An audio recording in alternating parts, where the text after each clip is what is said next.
واحد وإن لم ينتهوا عما يقولون ليمسن الذين كفروا منهم عذاب أليم أفلا يتوبون إلى الله ويستغفرونه والله غفور رحيم ما المسيح ابن مريم إلا رسول قد خلت من قبله الرسل وأمه صديقة كانا يأكلان الطعام انظر كيف نبين لهم الآيات ثم انظر أنا يؤفكون قل أتعبدون من دون الله ما لا يملك لكم ضرا ولا نفعا والله هو السميع العليم قل يا أهل الكتاب لا تغلوا في دينكم غير الحق ولا تتبعوا أهواء قوم قد غلوا من قبل وأضلوا كثيرا وضلوا عن سواء السبيل لعن الذين كفروا من بني إسرائيل على لسان داود وعيسى بن مريم ذلك بما عصوا وكانوا يعتدون كانوا لا يتناهون عن منكر فعلوا لبئس ما كانوا يفعلون ترى كثيرا منهم يتولون الذين كفروا لبئس ما قدمت لهم أنفسهم أن سخط الله عليهم وفي العذاب هم خالدون ولو كانوا يؤمنون بالله والنبي وما أنزل إليه ما اتخذوهم أولياء ولكن كثيرا منهم فاسقون لتجدن أشد الناس عداوة للذين آمنوا اليهود والذين أشركوا ولتجدن أقربهم مودة للذين آمنوا الذين قالوا إنا نصارى ذلك بأن منهم قسيسين ورهبانا وأنهم لا يستكبرون وإذا سمعوا ما أنزل إلى الرسول ترى أعينهم تفيض من الدمع مما عرفوا من الحق يقولون ربنا آمنا فاكتبنا مع الشاهدين وما لنا لا نؤمن بالله وما جاءنا من الحق ونطمع أن يدخلنا ربنا مع القوم الصالحين فأصابهم الله بما قالوا جنات تجري من تحتها الأنهار خالدين فيها وذلك جزاء المحسنين والذين كفروا وكذبوا بآياتنا أولئك أصحاب الجحيم يا أيها الذين آمنوا لا تحرموا طيبات ما أحل الله لكم ولا تعتدوا إن الله لا يحب المعتدين وكلوا مما رزقكم الله حلالا طيبا واتقوا الله الذي أنتم به مؤمنون لا يؤاخذكم الله باللغو في أيمانكم ولكن يؤاخذكم بما عقدتم الأيمان فكفارته إطعام 10 مساكين من أوسط ما تطعمون أهليكم أو كسوتهم أو تحرير رقبة فمن لم يجد فصيام 3 أيام ذلك كفارة أيمانكم إذا حلفتم واحفظوا أيمانكم كذلك يبين الله لكم آياته لعلكم تشكرون يا أيها الذين آمنوا إنما الخمر والميسر والأنصاب والأزلام رجس من عمل الشيطان فاجتنبوه لعلكم تفلحون إنما يريد الشيطان أن يوقع بينكم العداوة والبغضاء في الخمر والميسر ويصدكم عن ذكر الله وعن الصلاة فهل أنتم منتهون وأطيعوا الله وأطيعوا الرسول فاحذروا فإن توليتم فاعلموا أنما على رسولنا البلاغ المبين ليس على الذين آمنوا وعملوا الصالحات جناح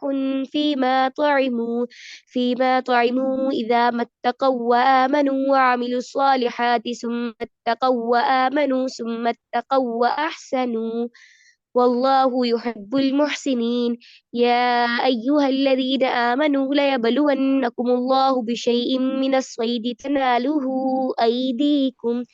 أيديكم ورماحكم ليعلم الله من يخافه بالغيب فمن اعتدى بعد ذلك فله عذاب أليم يا أيها الذين آمنوا لا تقتلوا الصيد وأنتم حرم ومن قتله منكم متعمدا فجزاء مثل ما قتل من النعم يحكم يحكم به ذوى عدل منكم هديا بالغ الكعبة أو كفارة طعام مساكين أو عدل ذلك صياما ليذوق وبال أمره عفى الله عما سلف فمن عاد فينتقم الله منه والله عزيز ذو انتقام.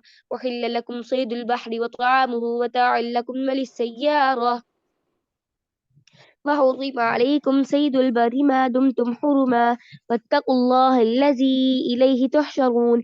جعل الله الكعبة البيت الحرام قياما للناس والشهر الحرام والهدي والقلائد ذلك لتعلموا أن الله يعلم ما في السماوات وما في الأرض وأن الله بكل شيء عليم. اعلموا أن الله شديد العقاب وأن الله غفور رحيم.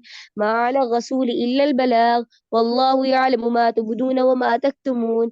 قل لا يستوي الخبيث والطيب ولو أعجبك كثرة الخبيث فاتقوا الله يا أولي الألباب لعلكم تفلحون. يا أيها الذين آمنوا لا تسألوا عن أشياء إن تبد لكم تسؤكم وإن تسألوا عنها حين ينزل القرآن تبد لكم عفى الله عنها والله غفور حليم. قد سألها قوم من قبلكم ثم أصبحوا بها كافرين. ما جعل الله من بحيرة ولا سائبة ولا وصيلة ولا حام ولكن الذين كفروا يفترون على الله الكذب وأكثرهم لا يعقلون. وإذا قيل لهم تعالوا إلى ما أنزل الله وإلى الرسول قالوا حسبنا ما وجدنا عليه آباءنا أولو كان آباؤهم لا يعلمون شيئا ولا يهتدون. يا أيها الذين آمنوا عليكم أنفسكم لا يضركم من ضل إذا اهتديتم إلى الله مرجعكم جميعا فينبئكم بما كنتم تعملون. يا أيها الذين آمنوا شهادة بينكم إذا حضر أحدكم الموت حين الوصية اثنان ذوى عدل منكم أو آخران من غيركم إن أنتم ضربتم في الأرض فأصابتكم مصيبة الموت تحبسونهما من بعد الصلاة فيقسمان بالله إن ارتبتم لا نشتري به ثمنا ولو كان ذا قربى ولا نكتم شهادة الله إنا إذا لمن الآثمين. فإن عثر على أنهما استحقا إثما فآخران يقومان مقامهما من الذين استحق عليهم الأوليان فيقسمان بالله لشهادتنا أحق من شهادتهما وما اعتدينا إنا إذا لمن الظالمين. ذلك أدنى أن يأتوا بالشهادة على وجهها أو يخافوا أن ترد أيمان بعد أيمانهم واتقوا الله واسمعوا والله لا يهدي القوم الفاسقين. يوم يجمع الله الرسل فيقول ماذا أجبتم قالوا لا علم لنا إنك أنت علام الغيوب. إذ قال الله يا عيسى ابن مريم اذكر نعمتي عليك وعلى والدتك إذ أيدتك بروح القدس تكلم الناس في المهد وكهلا وإذ علمتك الكتاب والحكمة والتوراة والإنجيل وإذ تخلق من الطين كهيئة الطير بإذني فتنفخ فيها فتكون طيرا بإذني وتبرئ الأكمى والأبرص بإذني وإذ تخرج الموتى بإذني وإذ كففت بني إسرائيل عنك إذ جئتهم بالبينات فقال الذين كفروا منهم إن هذا إلا سحر مبين. وإذ أوحيت إلى الحواريين أن آمنوا بي وبرسولي قالوا آمنا واشهد بأننا مسلمون. إذ قال الحواريون يا عيسى ابن مريم هل يستطيع ربك أن ينزل علينا مائدة من السماء قال اتقوا الله إن كنتم مؤمنين. قالوا نريد أن نأكل منها وتطمئن قلوبنا ونعلم أن قد صدقتنا ونكون عليها من الشاهدين. قال عيسى ابن مريم اللهم ربنا أنزل علينا مائدة من السماء تكون لنا عيدا لأولنا وآخرنا وآية منك وارزقنا وأنت خير الرازقين. قال الله إني منزلها عليكم فمن يكفر بعد منكم فإني أعذبه عذابا لا أعذبه أحدا من العالمين. وإذ قال الله يا عيسى ابن مريم أأنت قلت للناس اتخذوني وأمي إلهين من دون الله قال سبحانك ما يكون لي أن أقول ما ليس لي بحق إن كنت قلته فقد علمته تعلم ما في نفسي ولا أعلم ما في نفسك إنك أنت علام الغيوب. ما قلت لهم إلا ما أمرتني به أن اعبدوا الله ربي وربكم وكنت عليهم شهيدا ما دمت فيهم فلما توفيتني كنت أنت الرقيب عليهم وأنت على كل شيء شهيد. إن تعذبهم فإنهم عبادك وإن تغفر لهم فإنك أنت العزيز الحكيم. قال الله هذا يوم يرفع الصادقين صدقهم لهم جنات تجري من تحتها الأنهار خالدين فيها أبدا رضي الله عنهم ورضوا عنه ذلك الفوز العظيم. لله ملك السماوات والأرض وما فيهن وهو على كل شيء قدير. صدق الله العظيم.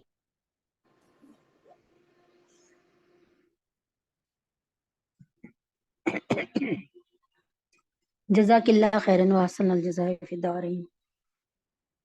ربی یسر ولا تعسر ربی یسر ولا تعسر وتمم لنا بالخیر وبک نستعین یا فتاح یا علیم یا فتاح یا علیم یا فتاح یا علیم یا ربنا زدنا علما وعملا. اللہم انفعنی بما علمتنی وعلمنی ما ینفعنی وزدنا علما وزدنا علما وزدنا علما وعملا. الحمد للہ علی کل حال واعوذ باللہ من حال اہل النار واعوذ باللہ من حال اہل النار واعوذ باللہ من حال اہل النار. ربی یسر ولا تعسر وتمم لنا بالخیر واستعین یا فتاح یا علیم. الحمدللہ رب العالمین. چھوٹی سی بچی ہیں جن قرات کرتی ہیں، حافظ قرآن ہے. اللہ تعالیٰ ان بچی کی جان میں، مال میں، ایمان میں برکت دے. اور ہمارے جو مولانا پہلے قرات کرتے تھے، جو کہ میرے بھی استاد محترم قرآن سنتے ہیں میرا، اور ان کے ابو کی حالت کافی خراب ہے. آپ سب نے دعا کرنا ہے کہ اللہ تعالیٰ ان کے ابو کو جو ہے صحت کا ایمان کے ساتھ صحت کاملہ عاجلہ مستمر عطا فرمائے. اچھا جی، قرآن کو بار بار دہرانا پڑتا ہے تھوڑا سا نئے آنے والوں کے لیے یا آپ لوگوں کو جگانے کے لیے. بسم اللہ الرحمن الرحیم. السلام علیکم ورحمۃ اللہ وبرکاتہ. وہ میں یہ بتا رہی تھی کہ دیکھیں پہلے قرآن مجید 23 سالہ دور نبوت میں تھوڑا تھوڑا تھوڑا تھوڑا تھوڑا تھوڑا کر کے آپ جناب صلی اللہ علیہ وسلم پہ مختلف موقعوں پر مختلف، اب جیسے میں نے آپ کو بتایا تھا ابھی جو ہے نا، یہ بھی میں نے بتایا تھا نا، جو کل فیصلہ ہوا کہ ایک امیر عورت نے اور امیر مرد نے، امیر آدمی نے زنا کر لیا، آپس میں تھے وہ شادی شدہ اور تھے بھی امیر بھی تھے. تو شادی شدہ اگر زنا کرے تو اس کو رجم ہوتا ہے، یعنی اس کو پتھر مار مار کے مار دو، اتنا مارو کہ وہ مر جائے. یہ آپ سورہ نور میں آئے گا، آپ سارا بتا دوں گی. اور کوئی پتھروں کی تعداد مختصر وہ نہیں ہے کہ بھئی کلو پتھر مارنے 2 کلو، جب تک وہ نہ مر جائے پتھر مارو، ٹھیک ہے نا. یہ اس لیے اتنی سخت سزا یہ ہے کہ عورتیں اور بچیاں بیٹیاں ہماری زنا سے محفوظ رہیں. زینب جیسی بچی کے ساتھ جو قصہ ہوا، یا اور بھی بہت سی ہزاروں بچیوں کے ساتھ وہ نہ ہو، تو یا وہ موٹر وے پہ حادثہ ہوا وہ نہ ہو. تو اس کے بعد جو ہے وقتاً فوقتاً اللہ تبارک تعالیٰ جیسے نبی پاک صلی اللہ علیہ وسلم کے پاس یہ قصہ آیا تو آپ نے سب سے بڑے عالم ابن سوریہ سے پوچھا، جو کہ ان کا یہودیوں کا عالم، اور وہ بھی کیا کر رہا ہے؟ دغا دے رہا ہے. کیا کر رہا ہے؟ ماں قبل اور ماں بعد، یعنی بیچ میں ہاتھ رکھ لیا اور دائیں طرف والی بھی تحریر پڑھ دی اور بائیں طرف والی بھی، یا یوں کہنے کہ بیچ کی تحریر پڑھ دی اور ماں قبل اور ماں بعد چھوڑ دیا. ٹھیک ہے، جو پہلے تھا وہ بھی چھوڑ دیا اور آخر. تو حضرت عبداللہ ابن سلام انہی دنوں مسلمان ہوئے تھے، جن کے مسلمان ہونے پہ حضرت محمد صلی اللہ علیہ وسلم نے فرمایا تھا کہ کاش باقی 9 مسلمان بھی یہودی عالم مسلمان ہو جاتے تو روئے زمین میں پھر کوئی یہودیت کبھی نہ رہتی. تو اللہ تبارک تعالیٰ سے دعا ہے کہ اب بھی اللہ تعالیٰ یہودیوں سے پوری دنیا کو اللہ تعالیٰ یہودیوں کو صفحہ ہستی سے مٹا دے، آمین. اچھا، تو اب یہ تھا کہ وقت پہ جیسے اللہ تعالیٰ نے فوراً نبی پاک صلی اللہ علیہ وسلم کی رہنمائی فرمائی، اور وہ دیکھیں نا قرآن مجید آ گیا. کہ آپ اپنی ذرا وہ تو دیکھیں نا، تورات تو دیکھیں نا، تورات میں کیا لکھا ہے وہ تو بتایا نا. تو تورات میں بھی سزا جو تھی نا شادی شدہ زانیوں کی، وہ وہی تھی جو ہمارے قرآن مجید میں لکھی ہوئی ہے، وہی تورات میں بھی تھی. تو بس یہ مسئلہ اللہ تعالیٰ نے بر وقت کہتے ہیں نا انٹری کر کے جو ہے نبی پاک صلی اللہ علیہ وسلم کی وہ کی نبی پاک صلی اللہ علیہ وسلم کو وقت بر وقت بتایا. تو اس وقت قرآن مجید نازل ہو رہا تھا، آیات قرآنی آ رہی تھی، تو وہ ساتھ ساتھ قرآن کا حصہ بنتی رہی. لیکن اب اس طرح کے جو مسئلے ہوں اس میں پھر اللہ تعالیٰ سے استخارے کے ساتھ اور اللہ تعالیٰ سے حاجات کے نفل پڑھ کے، میں ایک بتاؤں گی انشاءاللہ تعالیٰ واقعہ داؤد علیہ السلام کا، جب داؤد علیہ السلام پر آئے گا نا یہ تو انشاءاللہ تعالیٰ.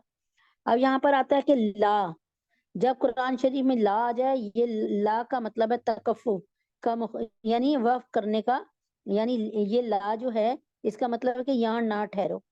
ٹھیک ہے، لا تکف یعنی بالکل نہ ٹھہرو. بھائی پڑھتے رہو، ابھی قصہ چل رہا ہے، پڑھتے رہو، روانی سے پڑھتے رہو، ابھی قصہ چل رہا ہے. تو لا کا مطلب ہے، اس کا مطلب ہے یہاں نہ ٹھہرو. لیکن اس کا منشا یہ نہیں ہے کہ یہاں وقف کرنا ناجائز ہے. یعنی یہ نہیں ہے کہ اب اگر آپ سانس توڑ دیں، تھک گئے ہیں، تو پھر آپ یہاں پر بالکل نہیں ٹھہر سکتے، یہ والی بات نہیں ہے. لیکن کوشش کریں کہ پڑھتی رہیں. تو یہاں وقف کرنا ناجائز ہے یہ نہیں ہے، بلکہ اس میں بہت سے مقامات ایسے ہیں جہاں وقف کرنے میں کوئی حرج بھی نہیں ہے. اس کے بعد والے لفظ سے ابتدا کرنا بھی جائز ہے، یعنی وہاں پہ توڑ دیا، آ کر پورا لفظ مکمل کیا اور آگے سے پڑھ گیا. وصل کرنے کی ضرورت نہیں ہے، ملانے کی ضرورت نہیں ہے. لہٰذا اس کا صحیح مطلب یہ ہے کہ اگر یہاں وقف کیا جائے تو بہتر ہے. بہتر یہ ہے کہ مطلب اگر یہاں وقف کیا جائے تو بہتر یہ ہے کہ اسے دوبارہ لوٹا کر پڑھا جائے. یعنی جیسے ہم نے الحمدللہ پڑھی، ایک مثال ہے، اس کے بعد ہم نے کیا کیا وقف کر دیا. مثال دیکھیں، پھر ہم پڑھیں گے الحمدللہ رب العالمین اس طرح ملا کے. تو وقف کر کے اگر توڑا بھی ہے تو پیچھے سے آگے سے دوبارہ لوٹا کر پڑھا جائے. اگلے لفظ سے ابتدا کرنا مستحسن ہے، یعنی اچھا طریقہ ہے. ٹھیک ہے نا، اچھا، بہت اچھا ہے. ان رموز کے بارے میں، یعنی ان تمام کے تمام اصولوں کے بارے میں، یہ چھپی ہوئی باتوں کے بارے میں تو یقینی طور پر ثابت ہے کہ یہ علامہ سجاوندی کے وضاحت کیے ہوئے ہیں. ان کے علاوہ بھی بعض رموز قرآن کریم کے نسخوں میں موجود ہیں. مثلا اچھا، اب یہ جو ہیں ہمیں کہاں سے مل رہی ہیں؟ یہ بہت بڑے بڑے لوگوں نے، علماء دین نے جو محنت کی اور ہمارے صحابہ نے جو محنت کی، ان کا ثمرہ ہے. آگے ہے ما کا مطلب میم اور عین. یہ معانیکا کا مخفف ہے. معانیکا کہتے ہیں گلے لگنا. ٹھیک ہے نا، یہ علامت اس جگہ لکھی جاتی ہے جہاں ایک ہی آیت کی دو تفسیریں ممکن ہے.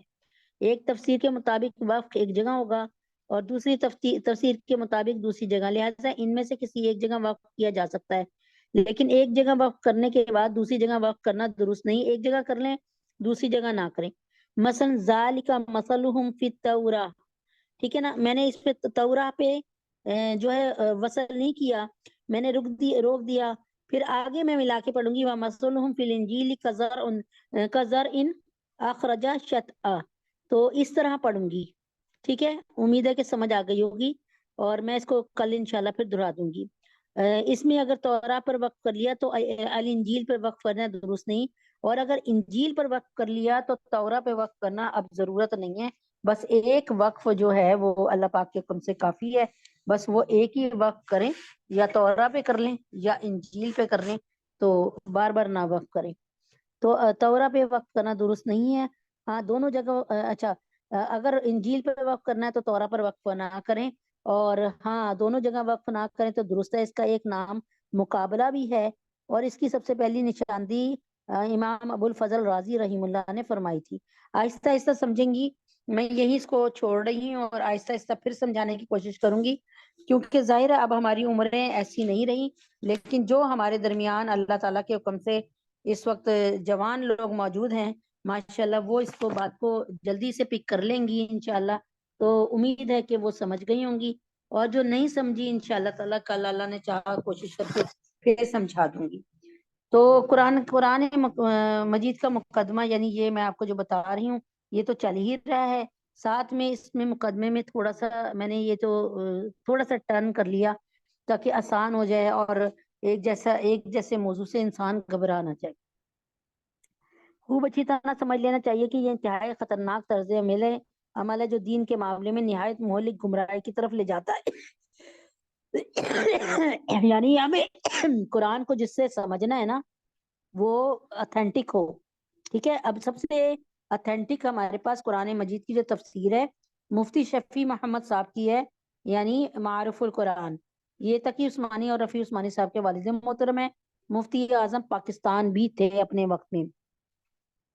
ہر کسی کی تفسیر پڑھنے نہ بیٹھ جایا کریں، بلکہ جو علماء دین کی تفسیر ہے نا، جو جید علماء کی، اور وہ پڑھا کریں. ٹھیک ہے.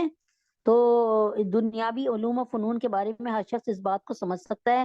اگر کوئی شخص محض انگریزی زبان سیکھ کر میڈیکل سائنس کی کتابوں کا مطالعہ کرے تو دنیا کا کوئی صاحب عقل اسے ڈاکٹر تسلیم نہیں کرے گا اور نہ اپنی جان اس کے حوالے کر سکتا ہے جب تک کہ اسے کسی میڈیکل کالج میں باقاعدہ تعلیم و تربیت حاصل نہ کی ہو. اس لیے ڈاکٹر بننے کے لیے صرف انگریزی زبان سیکھ لینا کافی نہیں، بلکہ باقاعدہ ڈاکٹری کی تعلیم و تربیت حاصل کرنا ضروری ہے. اسی طرح کوئی انگریزی دان انجینئرنگ کی کتابوں کو پڑھنے کے بعد سوچے کہ میں انجینئر بن گیا تو دنیا کا کوئی بھی باخبر انسان اسے انجینئر تسلیم نہیں کرے گا. اس لیے کہ یہ کام صرف انگریزی زبان سیکھنے سے نہیں آ سکتا، بلکہ اس کے لیے ماہر اساتذہ کے زیر تربیت رہ کر اس سے باقاعدہ اس فن کو سیکھنا ضروری ہے. اس کی مثال اب یہ بھی ہے کہ جب ڈاکٹر اور انجینئر بننے کے لیے یہ کڑی شرائط موجود ضروری ہیں تو آخر قرآن و حدیث کے معاملے میں صرف عربی زبان سیکھ لینا کافی کیسے ہو سکتا ہے؟ زندگی کے ہر شعبے میں ہر شخص اس اصول کو جانتا اور اس پر عمل کرتا ہے کہ ہر علم و فنون کے سیکھنے کا ایک خاص طریقہ اور اس کی مختلف مخصوص شرائط ہوتی ہیں جنہیں پورا کرے بغیر اس علم و فن میں اس کی رائے معتبر نہیں ہو سکتی، اس کی رائے کا اعتبار نہیں ہو سکتا. تو آخر قرآن و سنت اتنے لاوارث کیسے ہو سکتے ہیں؟ قرآن و سنت اتنے لاوارث کیسے ہو سکتے ہیں کہ ان کی تشریح جو ہے یا ان کی تفسیر جو ہے تو ہم کسی کے بھی کرنے سے ہم یعنی قرآن و مجید کہ ان کی تشریح اور تفسیر کے لیے کسی علم و فن کے حصول حاصل کرنے کی ضرورت نہ ہو. اب آپ کو پتا علم الصرف اور علم النحو پہ آپ غور کر لینا، کیونکہ میں تو کوشش کر رہی ہوں کہ تھوڑا تھوڑا پڑھوں علم الصرف اور علم النحو. آپ یقین کریں کل کی بات ہے کہ میری استاد محترم جو کہ جامعہ شرفیہ کی ٹیچر ہیں، انہوں نے مجھے ایک لفظ بھیجا کہ اس کی آپ دونوں کی گردان بنا کے دکھائیں. یقین کریں کہ میں چکرا کے رہ گئی، انہوں نے اتنا مشکل لفظ بھیجا تھا. تو اللہ تعالیٰ کے حکم سے، لیکن اللہ کا شکر ہے اللہ تعالیٰ نے تھوڑی دیر بعد اللہ تعالیٰ نے ذہن کو کھول دیا اور کر دیا. ٹھیک ہے. تو کہنے کا کیا مقصد ہے کہ انسان پڑھتا رہے.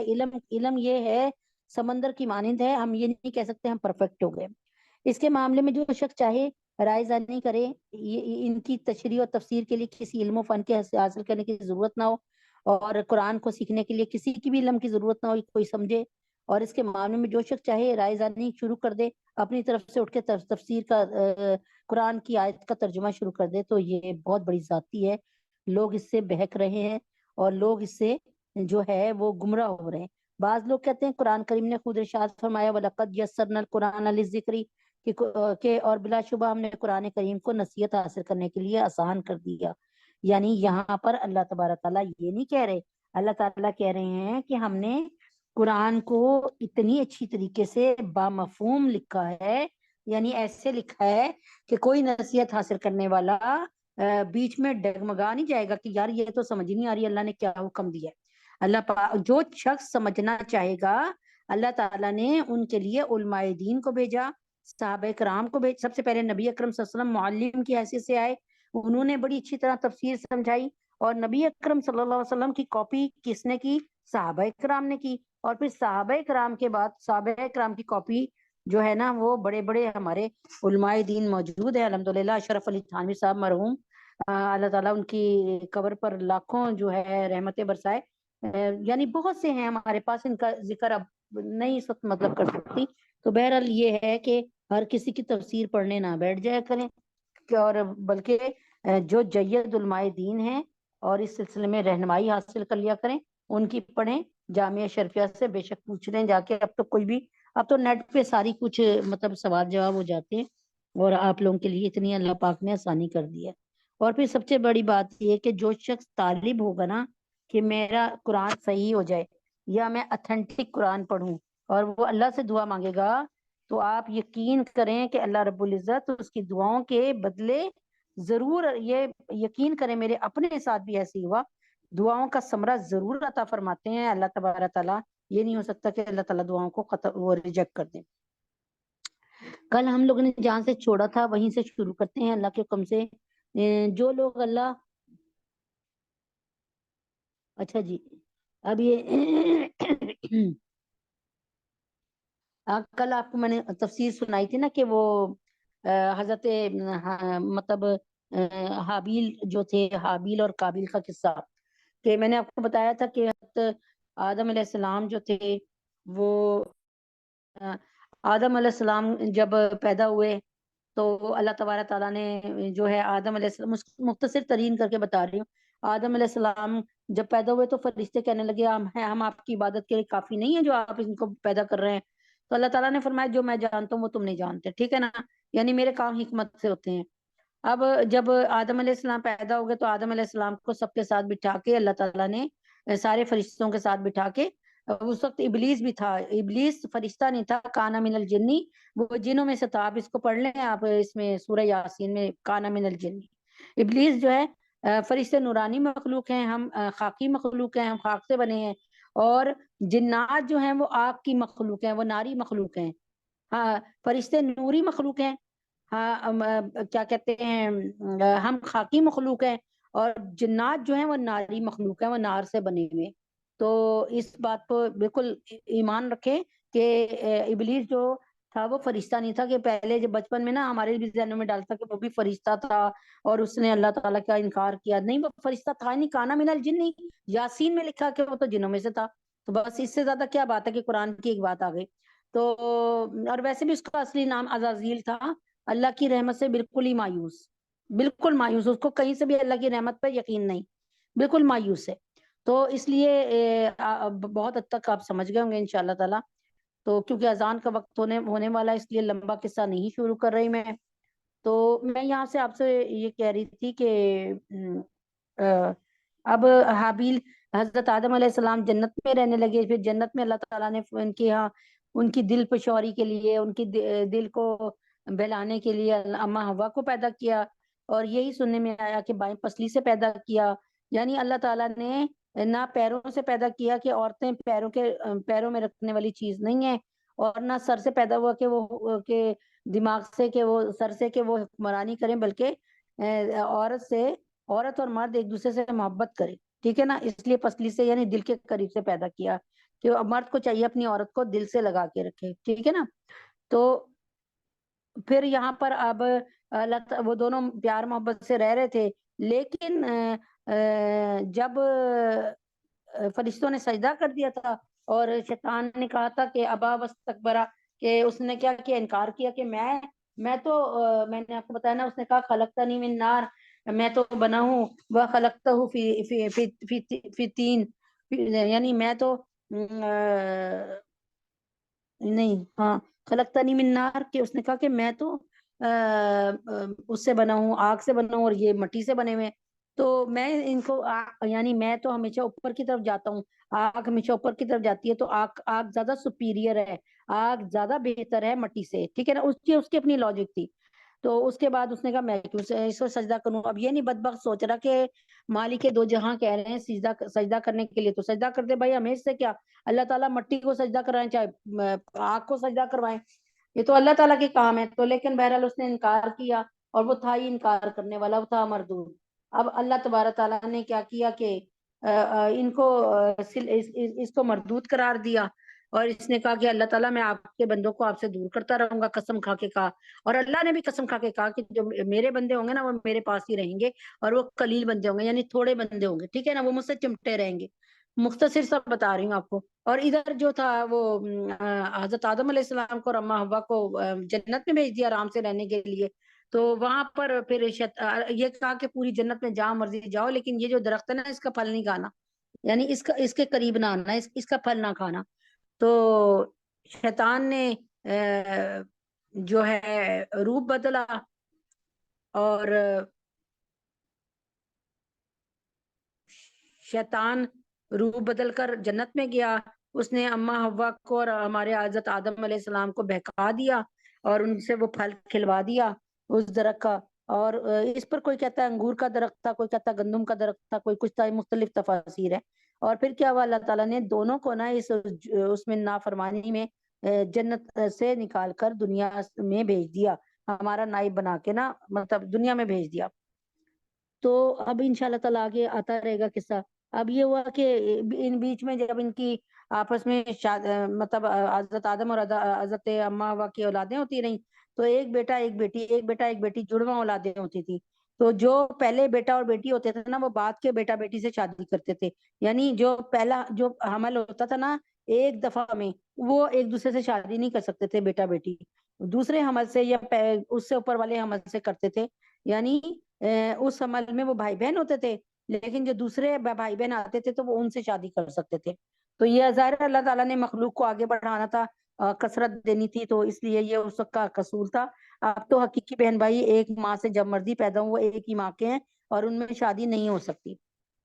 تو اب یہ ہوا کہ جب قابیل کی بیوی جو تھی وہ بہت، قابیل کی بہن جو تھی وہ بہت خوبصورت تھی، اور حابیل کی بہن جو تھی وہ ٹیمپریری معمولی صورت کی تھی۔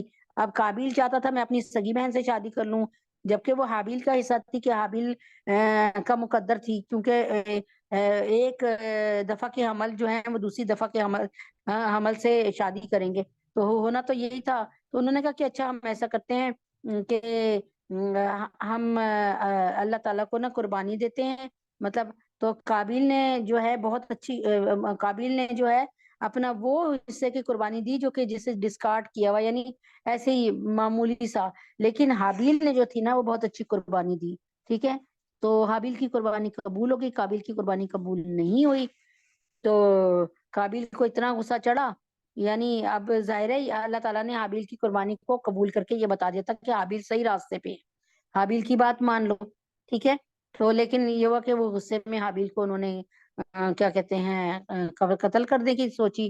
تو پھر اب انہوں نے کیا کہا، حابیل نے کیا کہا کہ اگر تم نے مجھے قتل کرنے کو اپنا ہاتھ بڑھایا، تب بھی میں تمہیں قتل کرنے کو اپنا ہاتھ نہیں بڑھاؤں گا، میں تو اللہ رب العالمین سے ڈرتا ہوں، میں تو یہ چاہتا ہوں کہ انجام کار تم اپنے اور میرے دونوں کے گناہ میں پکڑے جاؤ، یعنی تم مجھے قتل کرو اور تم جو ہے نا ہر طرح سے پھنس جاؤ، آخرت میں تمہارے لیے کوئی حصہ نہیں ہو، کیونکہ ظالم کی نیکیاں مظلوم کو دے دی جائیں گی، اور نیکیاں کافی نہ ہو تو مظلوم کے گناہ بھی ظالم پر ڈال دیے جائیں گے، تو میں تو دونوں طرح سے فائدے میں رہوں گا، لیکن میں تم پہ ہاتھ نہیں اٹھاؤں گا، اور دوزخی میں اور تم مجھے مارنے کے بعد جو ہے دوزخیوں میں شامل ہو جاؤ گے، اور یہی ظالموں کی سزا ہے۔ آخرکار اس کے نفس نے اس کو اپنے بھائی کے قتل پر آمادہ کر لیا، اور وہ قتل کرنے پر آمادہ ہو گیا، چنانچہ اس نے اپنے بھائی کو قتل کر ڈالا۔ کس نے؟ قابیل نے حابیل کو، قاف سے قاتل اور قاف سے قابیل، اور نامرادوں میں شامل ہو گیا، اس لیے نامرادوں میں شامل ہوا کہ اللہ تعالیٰ کے نبی نے فرمایا الدال علی الخیر کفاعلہ،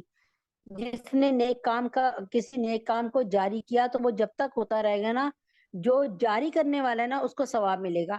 مثال کے طور پہ آپ میں سے کوئی اٹھتا ہے اور وہ کہتے ہیں کہ ہم اپنی سڑکیں جو ہے نا، سڑکیں اس میں جو مین ہول ہے نا وہ کھلے ہوئے ہیں، ہم ان کے سب کے ڈھکنے بنوا کے لگا دیتے ہیں، ایک مثال کے طور پہ، اور آپ سارے پیسے جمع کر کے مین ہول کے ڈھکنے لگا دیتے ہیں سارے، لیکن جس نے یہ تجویز دی تھی اس نے کوئی پیسہ نہیں لگایا، اس نے صرف آپ کو کمپین چلائی اور آپ کو صرف آپ کی رائے صرف کی، تو کیا ہوا، اللہ پاک نے اس کو اتنا پسند کیا کہ سارا ثواب جتنا آپ کو ملے گا نا پیسہ لگانے والوں کو اور بازار سے جا کے خریدنے والوں کو، وہ سارا ثواب اتنا ہی ثواب جو ہے ان کو بھی ملے گا جس نے راہ دکھائی۔ اسی طرح کوئی شخص کہے کہ آؤ آؤ فلاں بہت اچھی پکچر ہے، یا فلاں لڑکیوں سے دوستی کر لیتے ہیں، یا فلاں لڑکوں سے دوستی کر لیتے ہیں، تو وہ اگر ہم لوگوں نے پھر دوستی کر لی لڑکوں سے یا غلط کام کی طرف آ گئے، تو اس کو راہ دکھانے والے کو جتنا ہمیں جتنا گناہ ملے گا اتنا ہی راہ دکھانے والے کو ہوگا، کیونکہ اللہ کے نبی نے فرمایا کہ دالو علی الخیری، دالو علی الخیری کفائلی، نیکی کا راستہ دکھانے والا بھی نیکی کرنے کے برابر ہے، اور بدی کا راستہ دکھانے والا بھی بدی کرنے کے برابر ہے، ٹھیک ہے۔ اگر تم نے مجھے اچھا فرمایا، چنانچہ اس نے اپنے بھائی کو قتل کر ڈالا اور نامرادوں میں شامل ہو گیا۔ پھر اس نے کہا میں اس کا کیا کروں؟ پھر اللہ نے ایک کوا بھیجا جو زمین کھودنے لگا تاکہ اسے دکھائے کہ وہ اپنے بھائی کی لاش کیسے چھپائے، کیونکہ وہ کوا جو تھا نا وہ کسی مردہ کوے کو دفنا رہا تھا زمین کھود کے، ٹھیک ہے۔ اللہ تعالیٰ نے ایک کوا بھیجا جو زمین کھود کر کسی مردہ کوے کو دفن کرا تھا. اسے دیکھ کر قابیل کو نہ صرف دفن کرنے کا طریقہ معلوم ہوا بلکہ یہ پشیمانی بھی ہوئی کہ کاش کہ مجھے میں خود بھی اپنی عقل سے کام کر لیتا. یہ کیا میں تو اتنا کوے سے بھی گیا گزرا ہوں. یہ اچھا، یہ دیکھ کر وہ بولا ہائے افسوس، کیا میں اس کوے جیسا بھی نہ ہو سکا. قابیل نے کہا کہ اپنے بھائی کی لاش چھپا دیتا. اس طرح بعد میں وہ بہت شرمندہ ہوا کہ ایک کوے نے مجھے راستہ دکھایا، ایک جانور نے مجھے راستہ دکھایا. اور اس وجہ سے ہم نے بنی اسرائیل کو یہ فرمان لکھ دیا تھا کہ جو کوئی کسی کو قتل کرے جبکہ یہ قتل نہ کسی اور جان کا بدلہ لینے کے لیے ہو اور نہ کسی کی زمین میں فساد پھیلانے کی وجہ سے ہو، تو یہ ایسا ہے جیسے اس نے تمام انسانوں کو قتل کیا. قتل کرنے کی اجازت صرف 2 صورتوں میں ہے، بلکہ 3 صورتوں میں ہے. ایک تو یہ ہے کہ کوئی کسی کو قتل کرتا ہے تو اس کے بدلے اس کو قصاص میں قتل کرتے ہیں. یعنی زید نے باقر کو قتل کیا تو باقر کے گھر والوں نے پھر زید کو کہا کہ زید کو قتل کریں اس کے بدلے. ٹھیک ہے نا. ایک یہ قتل جائز ہے. ایک یہ قتل جائز ہے کہ اگر ہمارے ساتھ یعنی اب جیسے یہودیوں کو قتل کر سکتے ہیں ہم کہ وہ فلسطینیوں کو کس بری طریقے سے مار رہے ہیں. ٹھیک ہے نا. یہ قتل بھی جائز ہے. تو یہ 2 قتل جائز ہے نا. اور تیسرا جو ہے مرتد کا قتل بھی جائز ہے، یعنی جو اسلام میں تھا اور پھر اسلام کا باغی ہو گیا. ٹھیک ہے. تو یہاں پہ لیکن 2 قتل لکھے ہیں. اس وجہ سے ہم نے بنی اسرائیل کو یہ فرمان لکھ کے دیا تھا کہ جو کوئی کسی کو قتل کرے جبکہ یہ قتل نہ کسی اور جان لینے کا بدلہ ہو اور نہ کسی کے زمین میں فساد پھیلانے کی وجہ سے ہو، تو یہ ایسا ہے جیسے اس نے تمام انسانوں کو قتل کر دیا. اگر اس نے جان کے بدلے جان بھی نہیں لی اور کوئی جو ہے جو بالکل کسی کو قتل کرنے پر اتر آیا، اپنی جان بچانے کے لیے اس کو قتل کر رہا ہے وہ، تو اگر یہ تمام کے تمام باتیں نہیں ہیں لیکن ایسے ہی جا کر جیسے ہمارے پاکستان میں ہو رہا ہے علماء دین کو شہید کیا جا رہا ہے، تو اللہ تعالیٰ فرما رہے ہیں اس نے یہ ایسا ہے کہ یہ ایسا ہے جیسے اس نے تمام انسانوں کو قتل کر ڈالا. اور جو شخص کسی کی جان بچا لے تو یہ ایسا ہے جیسے اس نے تمام انسانوں کی جان بچا لی. اور واقعہ یہ ہے کہ ہمارے پیغمبر ان کے پاس کھلی کھلی ہدایت لے کر آئے مگر اس کے بعد بھی ان میں سے بہت سے لوگ زمین میں زیادتیاں ہی کرتے رہے. تو مطلب یہ کہ ایک شخص کے خلاف قتل کا یہ جرم پوری انسانیت کے خلاف جرم ہے، کیونکہ کوئی شخص قتل ناحق کا ارتکاب اس وقت کرتا ہے جب اس کے دل میں انسان کی حرمت کا احساس مٹ جائے. ایسی صورت میں اگر اس کے مفاد کا تقاضا ہو تو وہ کسی اور کو بھی قتل کرنے سے، یعنی پھر وہ اس کی عادت ہی بن جائے گی، وہ ذرا ذرا سی بات پہ دوسروں کو قتل کرے گا. اگر اس کو سزا مل جائے گی تو دوسروں کو بھی ہدایت آ جائے گی. جو لوگ اللہ اور اس کے رسول سے لڑائی کرتے ہیں اور زمین میں فساد مچاتے پھرتے ہیں ان کی سزا یہ ہے کہ انہیں قتل کر دیا جائے یا سولی پر چڑھا دیا جائے یا ان کے ہاتھ پاؤں مخالف سمتوں سے کاٹ ڈالے جائیں یا انہیں زمین سے دور کر دیا جائے. یہ تو دنیا میں ان کی رسوائی ہے، آخرت میں ان کے لیے زبردست عذاب ہے. ہاں وہ لوگ جو ہیں مستثنا ہیں، بچے میں ہیں، جو تمہارے ان کو قابو میں لانے سے پہلے ہی توبہ کر لیں. ایسی صورت میں یہ جان رکھو اللہ بہت ہی بخشنے والے اور بڑے مہربان ہیں. اے ایمان والو، اللہ سے ڈرو اور اس تک پہنچنے کے لیے وسیلہ تلاش کرو اور اس کے راستے میں جہاد کرو. امید ہے کہ تمہیں فلاح حاصل ہو جائے.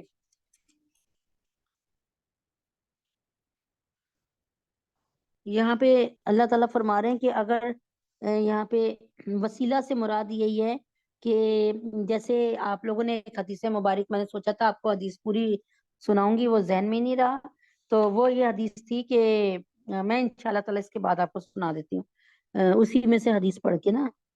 یقین رکھو جن لوگوں نے یہاں پہ ہے نا یہ آیت کے نیک لوگوں کا وسیلہ تلاش کرو، نیک لوگوں کا، تو یعنی اور مطلب یہ کہ اللہ تعالیٰ کا قرب حاصل کرنے کے لیے نیک کمال کا وسیلہ تلاش کرو. جو تم نے نیک عمل کیے ہوں ان کو وسیلے میں بنا کے کہ اللہ تعالیٰ میں ختم نبوت کا کام کر رہی ہوں، اللہ پاک اس کو قبول فرما لے، اس کو منظور فرما لے. اگر قبول فرما لیا تو آپ منظور فرما لیا تو یہ کام کر دیجئے میرا. یقین رکھو کہ جن لوگوں نے کفر اپنا لیا ہے اگر زمین میں جتنی چیزیں وہ سب ان کے پاس ہوں اور اتنی اور بھی ہوں تاکہ وہ قیامت کے دن کے عذاب سے بچنے کے لیے وہ سب فدیے میں پیش کر دیں، تب بھی ان کی یہ پیشکش قبول نہیں کی جائے گی. ان کو دردناک عذاب ہوگا، وہ چاہیں گے آگ سے نکل جائیں حالانکہ وہ اس سے نکلنے والے نہیں ہیں. ان کو ایسا عذاب ہوگا جو ہمیشہ قائم رہے گا. اور جو مرد چوری کرے اور جو عورت چوری کرے، جب چوری کی بات آئی تو اذان اذان اذان اذان. اللہ اکبر اللہ اکبر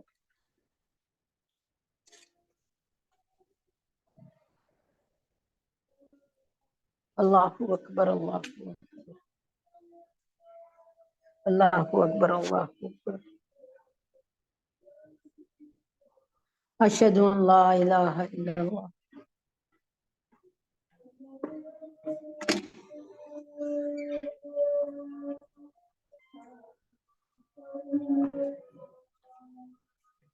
اشہد ان لا الہ الا اللہ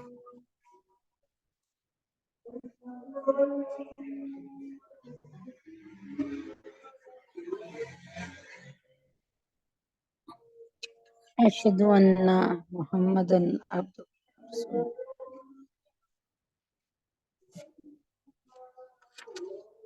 اشہد ان محمد رسول اللہ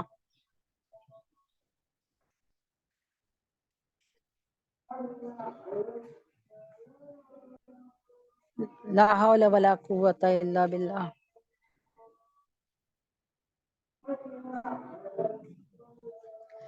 لا حول ولا قوة الا باللہ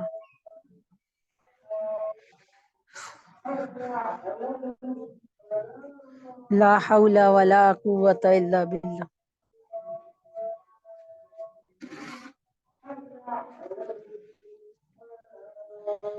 لا حول ولا قوة الا باللہ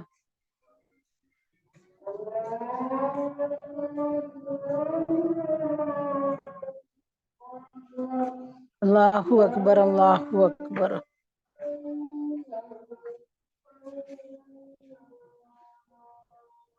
لا الہ الا اللہ اللہم صلی علی محمد وعلی آل محمد کما صلیت علی ابراہیم وعلی آل ابراہیم انک حمید مجید اللہم بارک علی محمد وعلی آل محمد کما بارکت علی ابراہیم وعلی آل ابراہیم انک حمید مجید اللہم رب هذه الدعوة التامة والصلاة القائمة آت محمدا الوسیلة والفضیلہ وابعثه مقاما محمودا الذی وعدتہ انک لا تخلف الميعاد۔ ہم بھی نماز پڑھ لیتے ہیں، آپ بھی نماز پڑھ لیں۔ 4:24 پہ انشاءاللہ دوبارہ سے اللہ پاک کے حکم سے میٹنگ شروع ہوگی۔ السلام، یہ سیٹ ایسی کھلے رہنے دیں۔ السلام علیکم ورحمۃ اللہ۔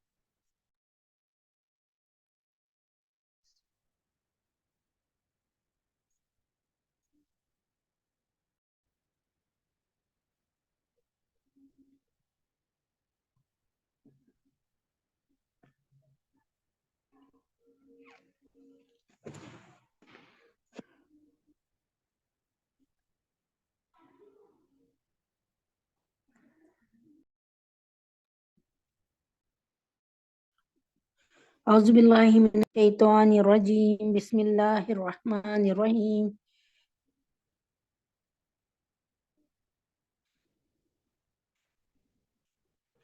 ربی یسر ولا تعسر وتمم لنا بالخیر وبک نستعین یا فتاح یا علیم یا ربنا یا ربنا یا ربنا زدنا علما وعملا۔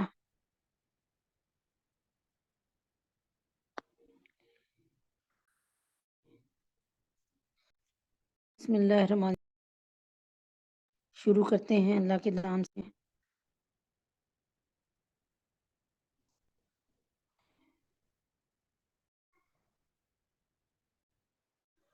جی، بسم اللہ الرحمن الرحیم۔ جہاں سے چھوڑا تھا اللہ تعالیٰ کے حکم سے وہیں سے شروع کرتے ہیں۔ اللہ تعالیٰ ہمارے وقت میں برکت دے اور اللہ تبارک تعالیٰ اس محفل کو قبول فرما لے، برکتیں کا نزول ہو اور اللہ تعالیٰ اپنی سکینہ نازل فرمائے۔ اللہ تعالیٰ اہل محفل پہ سکینہ نازل فرمائے۔ اللہ تعالیٰ اہل محفل پہ سکینہ نازل فرمائے۔ اللہ تعالیٰ اس محفل کو قبول اور منظور فرمائے۔ اللہ پاک جو آ کر بیٹھ گئے ہیں ان کی جان، مال، عزت، آبرو، رزق میں برکت عطا فرمائے اور ان کے دلوں میں جو آرزویں، خواہشات ہیں اللہ تعالیٰ ان کو پورا فرمائے۔ اچھا، یہیں سے چھوڑا تھا، جہاں سے چھوڑا تھا حابیل قابیل کے واقعے سے، اسی جگہ سے دوبارہ سے شروع کرتے ہیں اللہ کے حکم سے۔ اللہ تعالیٰ فرماتے ہیں کہ یقین رکھو جن لوگوں نے کفر اپنا لیا، اگر زمین میں جتنی چیزیں ہیں وہ سب ان کے پاس ہوں اور اتنی ہی اور بھی ہوں، یعنی اللہ تعالیٰ فرما رہے ہیں کہ پوری زمین میں جتنی چیزیں ہیں نا، جتنے یہ بنگلے، جتنے یہ پہاڑ، جتنے جھرنے، جتنے سمندر، اللہ تعالیٰ فرما رہے ہیں یہ تمام کے تمام چیزیں، بلکہ اس سے دگنی چیزیں بھی اگر وہ فدیے میں دیں گے نا، یعنی اپنی جان بخشوانے کے لیے میرے پاس دیں گے نا، تو اتنی اور بھی ہوں تاکہ وہ قیامت کے دن عذاب سے بچنے کے لیے وہ سب فدیے میں پیش کر دیں، تب بھی ان کی پیشکش قبول نہیں کی جائے گی اور ان کو دردناک عذاب ہوگا۔ وہ چاہیں گے کہ آگ سے نکل جائیں، حالانکہ وہ اس سے نکلنے والے نہیں ہیں، اور ان کو ایسا عذاب ہوگا جو قائم رہے گا۔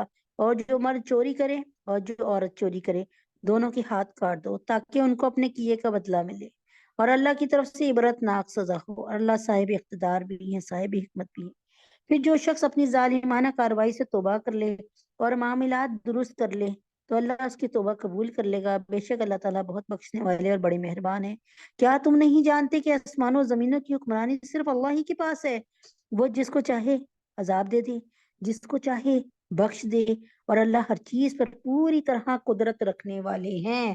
یعنی یہ نہیں ہے کہ کوئی چیز، کوئی ایک چیز بھی اللہ تبارک تعالیٰ سے، کوئی ایک چیز بھی اللہ تبارک تعالیٰ کے کنٹرول میں نہیں ہو، ایسا نہیں ہے۔ اللہ تبارک تعالیٰ کی زمین، آسمان، اور یہ شجر حجر بحر و بر، یہ سمندر کے کنارے، یہ سب کے سب سمندر، سارا کچھ آسمان اور زمین بھی، ہر چیز، پتا پتا، ریت کے ذرے، مٹی کے ذرے، سب اللہ تعالیٰ کی مخلوق ہے اور اللہ تعالیٰ کے فرما بردار ہیں۔ اور یہ آگے بھی آپ پڑھ لیں گے کہ سوائے انسان اور جنوں کی۔ تو اللہ تعالیٰ فرما رہے ہیں وہ چاہیں گے آگ سے نکل جائیں، حالانکہ وہ اس سے نکلنے والے نہیں ہیں، ان کو ایسا عذاب ہوگا جو قائم رہے گا۔ اور جو مرد چوری کرے اور جو عورت چوری کرے، دونوں کے ہاتھ کاٹ دو تاکہ ان کو اپنے کیے کا بدلہ ملے، اور اللہ کی طرف سے عبرت ناک سزا ہو، اور اللہ صاحب اقتدار بھی ہیں اور صاحب حکمت بھی ہیں۔ اللہ تعالیٰ صاحب اقتدار بھی ہیں اور صاحب حکمت بھی ہیں۔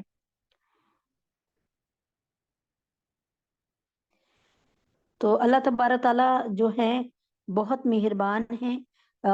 پھر جو شخص اپنی ظالمانہ کاروائی سے توبہ کر لے اور معاملات درست کر لے تو اللہ اس کی توبہ قبول کر لیں گے۔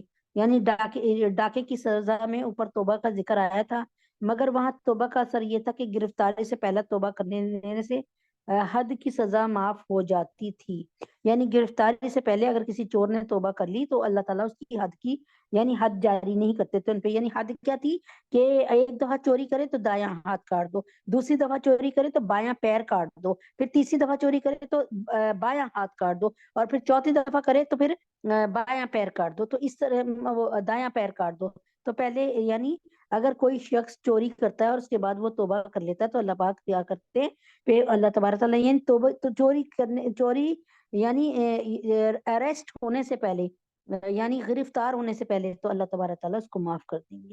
یہاں اس قسم کے الفاظ نہیں، لہذا امام ابو حنیفہ رحم اللہ کی تشریح کے مطابق چور کی سزا توبہ سے معاف نہیں ہوتی، لیکن امام ابو حنیفہ فرماتے ہیں چوری کی سزا چور کی سزا توبہ سے معاف نہیں ہوتی، چاہے وہ گرفتاری سے پہلے توبہ کر لے۔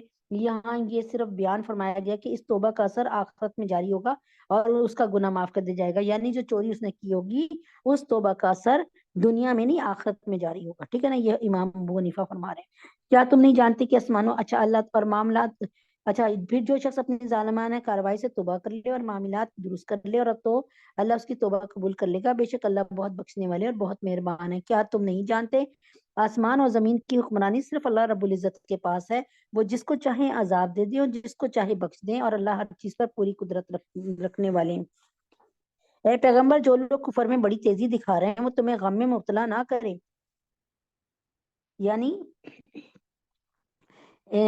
اس کا پس منظر یہ ہے کہ یہودیوں نے اپنے کچھ جھگڑے اس امید پر آن کے پاس لانے کا ارادہ کیا کہ آپ ان کا فیصلہ ان کی خواہش کے مطابق، یعنی جیسا وہ چاہ رہے ہیں نا ویسے ہی فیصلہ کریں گے، جیسے آج کل ہماری عدالتیں کر رہی ہیں نا، جو طاقتور ہے اس کے حق میں فیصلہ کر دیتے ہیں، چاہے وہ کتنا بڑا ظالم کیوں نہ ہو، لیکن ہماری عدالتیں یہی کر رہی ہیں، تو یہی ان کی عدالتیں بھی کرتی تھی۔ تو اللہ تعالیٰ نے کہ نبی نے کیا فرمایا کہ ایک دفعہ ایک وقت ایسا آئے گا کہ میری امت کے لوگ یہودیوں کی نقل ایسے اتاریں گے یہودیوں کا عمل ایسے اپنائیں گے جیسے ایک جوڑا جوتی کے دونوں پاؤں.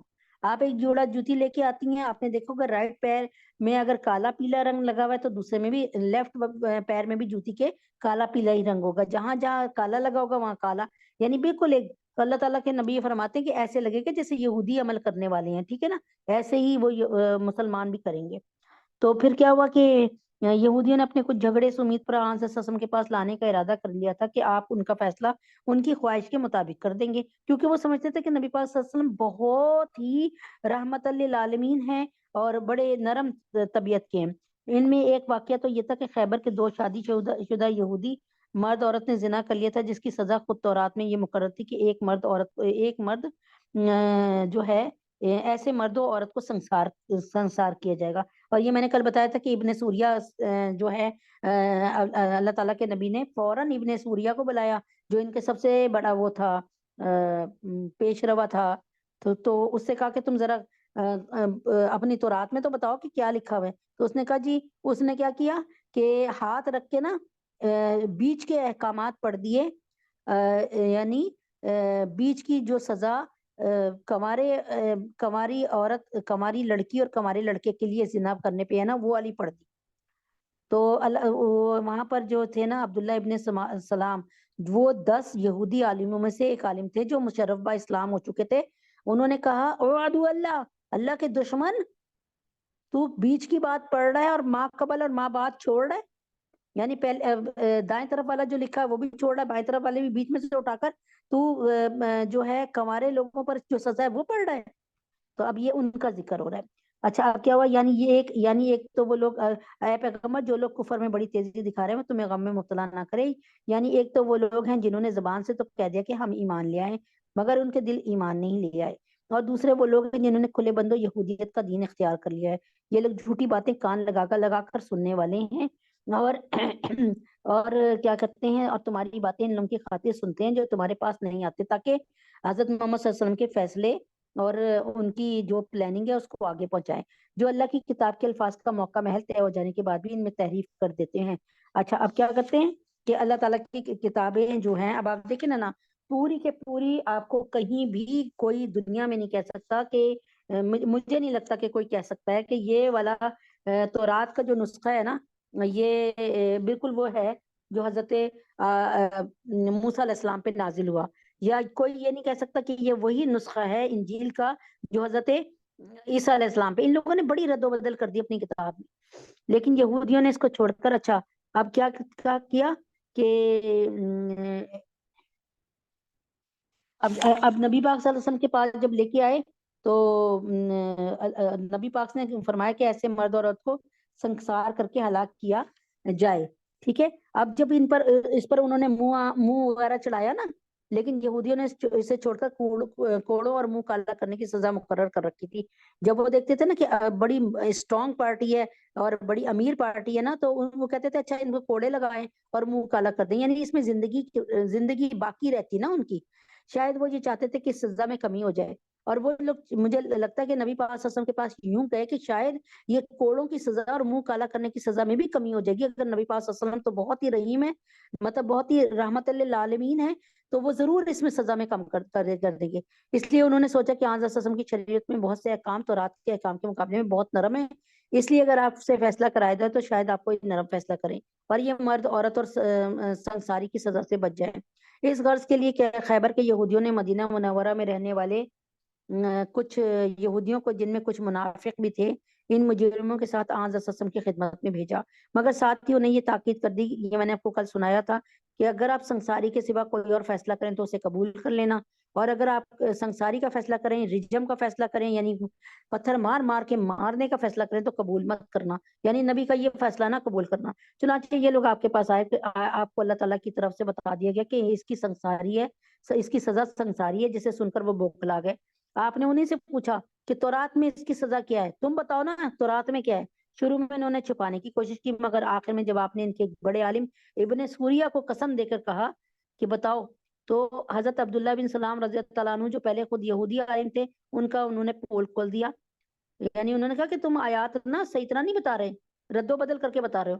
تو وہ مجبور ہو گیا, اس نے تورات کی وہ آیت پڑھ دی جس میں زنا کی سزا سنساری تھی, اور یہ بھی بتایا کہ تورات کا بھی یہی حکم تھا، مگر ہم میں سے غریب لوگ جو یہ جرم کرتے ہیں تو سزا ہم ان پر تو جاری کرتے ہیں، اور کوئی مالدار یا باعزت گھرانے کا آدمی یہ جرم کرتا ہے تو اسے کوڑوں وغیرہ کی سزا دے دیا کرتے ہیں۔ پھر رفتہ رفتہ جو ہے نا سنساری کی سزا کو ہمیشہ کے لیے انہوں نے چھوڑ دیا، نہ غریبوں کو دیتے تھے نہ امیروں کو، یعنی اپنی کتاب کو بالکل ہی پس پش ڈال دیا۔ کہتے ہیں اگر تمہیں یہ حکم دیا جائے تو قبول کر لینا، یعنی نبی پاک صلی اللہ علیہ وسلم تمہارے حق میں کوئی بات کریں تو قبول کر لینا، اور اگر وہ مشکل بات کر رہے ہیں نا، یعنی کوئی سخت حکم دے تو وہ یعنی نعوذ باللہ، نعوذ باللہ ثم نعوذ باللہ کہ اس کو ماننا نہیں۔ اچھا جی، اور جس شخص کو اللہ فتنے میں ڈالنے کا ارادہ کر لے تو اسے اللہ سے بچانے کے لیے تمہارا کوئی زور ہرگز نہیں چل سکتا۔ یہ وہ لوگ ہیں کہ ان کی نافرمانی کی وجہ سے اللہ نے ان کے دلوں کو پاک کرنے کا ارادہ ہی نہیں کیا، اللہ تعالیٰ رجوع ہی نہیں کر رہے کہ ان کو پاک کریں، کیونکہ یہ دنیا آزمائش کے لیے بنائی گئی ہے، اس لیے اللہ تعالیٰ کسی ایسے شخص کو زبردستی راہ راست پر لا کر اس کے دل کو پاک نہیں کرتا جو ضد پر اڑا ہو، جو پاک ہونا ہی نہ چاہتا ہو۔ ہدایت اس کو ملتی ہے جو ہدایت لینا چاہتا ہو، ان کے لیے دنیا میں رسوائی ہے، انہیں کے لیے آخرت میں زبردست عذاب ہے۔ یہ کان لگا لگا کر جھوٹی باتیں سننے والے ہیں، جی بھر کر حرام کھانے والے ہیں۔ آج دیکھیں ہم لوگ کیا کر رہے ہیں، خدا کے واسطے لکھے وہ ہے نا سمعون للکذبی اور اکالون للسحت، یعنی وہ کیا کرتے ہیں، کان لگا لگا کر جھوٹی باتیں سننے والے، جی بھر بھر کر حرام کھانے والے ہیں۔ چنانچہ اگر یہ تمہارے پاس آئیں تو چاہے ان کے درمیان فیصلہ کر دو۔ اللہ تعالیٰ فرماتے ہیں کہ یہ لوگ بد ہیں، بد، یہ صرف آپ کی باتیں کان لگا کر اس لیے سنتے ہیں کہ آپ کے منصوبوں کے خلاف منصوبے بنائیں اور آپ کی باتوں کا مذاق اڑائیں اور آپ سے انکار کریں۔ تو کہ اللہ تعالیٰ نے فرمایا کہ اب اے محمد صلی اللہ علیہ وسلم آپ چاہیں تو ان کا فیصلہ کر دیں، چاہیں تو ان کو واپس بھیج دیں کہ میں نے کوئی فیصلہ نہیں کرنا، اور چاہے تو ان سے منہ موڑ لو۔ اگر تم ان سے منہ موڑ لو گے تو یہ تمہیں نقصان کوئی نہیں پہنچا سکیں گے، یعنی اگر فیصلہ کرنا ہو تو انصاف سے فیصلہ کرنا، یعنی کرنا تو انصاف سے فیصلہ کرنا، اور اگر آپ سمجھتے ہیں یا رسول اللہ کہ یہ میں فیصلہ نہیں کرنا چاہ رہا تو آپ چھوڑ دیں، آپ فیصلے سے انکار کر دیں کہ میں نہیں کرتا، میں آپ کے پاس موجود ہوں حفاظت کے لیے۔ اللہ تعالیٰ فرما رہے ہیں یقیناً اللہ انصاف کرنے والوں سے محبت کرتے ہیں۔ یہاں آرام سے مراد وہ رشوت ہے جس کی خاطر یہودی پیشوا تورات کے احکام میں تبدیلیاں کر دیتے تھے، ٹھیک ہے، یہ کیا کرتے تھے، اپنے احکامات کو بدل دیتے تھے اور اس کے مطابق کر دیتے تھے جیسا بندہ چاہ رہا ہے فتویٰ لینا۔ جیسے آج کل کیا ہو رہا ہے، 3 طلاقیں اکٹھی دے دی جاتی ہیں، اور جب علماء دین کے پاس جاتے ہیں تو وہ کہتے ہیں کہ بھئی آپ کی طلاق ہو گئی، آپ علیحدہ ہو جائیں، تو یہ دوسرے علماء دین کو پکڑتے ہیں، دوسرے مسلکوں کے، اللہ رحم کرے۔ اور یہ کیسے تم نے فیصلہ لینا چاہتے ہو، اور یہ کیسے تم سے فیصلہ لینا چاہتے ہیں جبکہ ان کے پاس تورات موجود ہے، یعنی ان کے پاس جب تورات موجود ہے تو یہ نبی پاک صلی اللہ علیہ وسلم کے پاس کیوں آتے ہیں فیصلہ لینے کے لیے جس میں اللہ کا فیصلہ درج ہے، پھر اس کے بعد فیصلے سے منہ بھی پھیر لیتے ہیں۔ یعنی انہوں نے کیا کہ بھیجا تھا نا کہ اگر نبی اکرم صلی اللہ علیہ وسلم کوئی اور فیصلہ دینا اس کے علاوہ تو ماننا ہی نہیں، وہاں سے آ جانا۔ دراصل یہ ایمان والے نہیں ہیں، بے شک ہم نے تورات نازل کی تھی جس میں ہدایت تھی اور نور تھا۔ تمام نبی جو اللہ تعالیٰ کے فرمانبردار تھے اسی کے مطابق یہودیوں کے معاملات کا فیصلہ کرتے تھے، اور تمام اللہ والے اور علماء بھی اسی پہ عمل کرتے رہے کیونکہ ان کو اللہ کی کتاب کا محافظ بنایا گیا تھا، اور وہ اس کے گواہ تھے۔ لہٰذا اے یہودیوں تم لوگوں سے نہ ڈرو اور مجھ سے ڈرو، اور تھوڑی سی قیمت لینے کی خاطر میری آیتوں کو سودا نہ کرو۔ یہ جو تم تورات کے آیات بدل دیتے ہو نا، اس کو ہلکا کر دیتے ہو نا، تو تم مجھ سے ڈرو، اور تم ان سے اس چکر میں کہ وہ تمہیں کچھ چاندی یا زمین دیں گے یا سونا دیں گے یا پیسے دیں گے، تو اللہ تعالیٰ فرما رہے ہیں تھوڑی سی قیمت لینے کی خاطر میری آیتوں کا سودا نہ کیا کرو۔ اور جو لوگ اللہ کے جیسے کیا ہوا، ابن سوریہ نے کیا تھا کہ ماں قبل اور ماں بعد، پہلے کا اور آخری بات کی تحریر کو پر ہاتھ رکھ لیا، اور بیچ میں سے کنوارے لڑکا لڑکی کے زنا کرنے کی سزا بتا دی، اور جو لوگ اللہ کے نازل کیے ہوئے حکم کے مطابق فیصلہ نہ کریں وہ لوگ کافر ہیں۔ ہم نے اس تورات میں ان کے لیے یہ حکم لکھ دیا کہ جان کے بدلے جان، آنکھ کے بدلے آنکھ، ناک کے بدلے ناک، کان کے بدلے کان، دانت کے بدلے دانت، اور زخموں کا بھی اسی طرح بدلہ لیا جائے گا۔ جتنا زخم تمہیں کوئی ایک لگا ہے دوسرا تم اس کے بدلے میں اتنا ہی زخم لگاؤ۔ ہاں جو شخص اس بدلے کو معاف کر دے تو یہ اس کے لیے گناہوں کا کفارہ ہو جائے گا۔ اگر کوئی شخص کہے کہ نہیں میں نے بدلہ ہی نہیں لینا، میں نے اللہ پر چھوڑ دیا ہے، تو پھر اللہ تعالیٰ کہہ رہے ہیں میں اس کو گناہ ہی معاف کر دوں گا۔ اور ہاں جو شخص اس بدلے کو معاف کر دے تو اس کے لیے گناہوں کا کفارہ ہو جائے گا، اور جو لوگ اللہ کے نازل کیے ہوئے حکم کے مطابق فیصلہ نہ کریں وہ لوگ ظالم ہیں۔ اچھا، یہاں پر ایک دوسرا واقعہ ان آیات کے پس منظر میں یہ ہے کہ مدینہ منورہ میں یہودیوں کے دو قبیلے تھے، ایک بنو قریظہ اور ایک بنو نذیر۔ بنو نذیر کے لوگ بہت جو تھے مالدار تھے، اور بنو قریظہ کے لوگ مالی اعتبار سے ان کے مقابلے میں کمزور تھے۔ تو اگرچہ دونوں یہودی تھے، مگر بنو نذیر نے ان کی کمزوری سے فائدہ اٹھا کر ان سے یہ ظالمانہ اصول طے کروا لیا تھا کہ اگر بنو نذیر کا کوئی آدمی بنو قریظہ کے کسی شخص کو قتل کرے گا تو قاتل سے جان کے بدلے جان کے اصول پر قصاص نہیں لیا جائے گا، بلکہ وہ خون بہا کے طور پہ 70 وسق کھجورے دے گا۔ وسق ایک پیمانہ تھا جو تقریباً 5 من 10 سیر کا ہوتا تھا، اور 70 وسق، اب آپ سوچ لیں کتنی ساری کھجوریں ہوں گی۔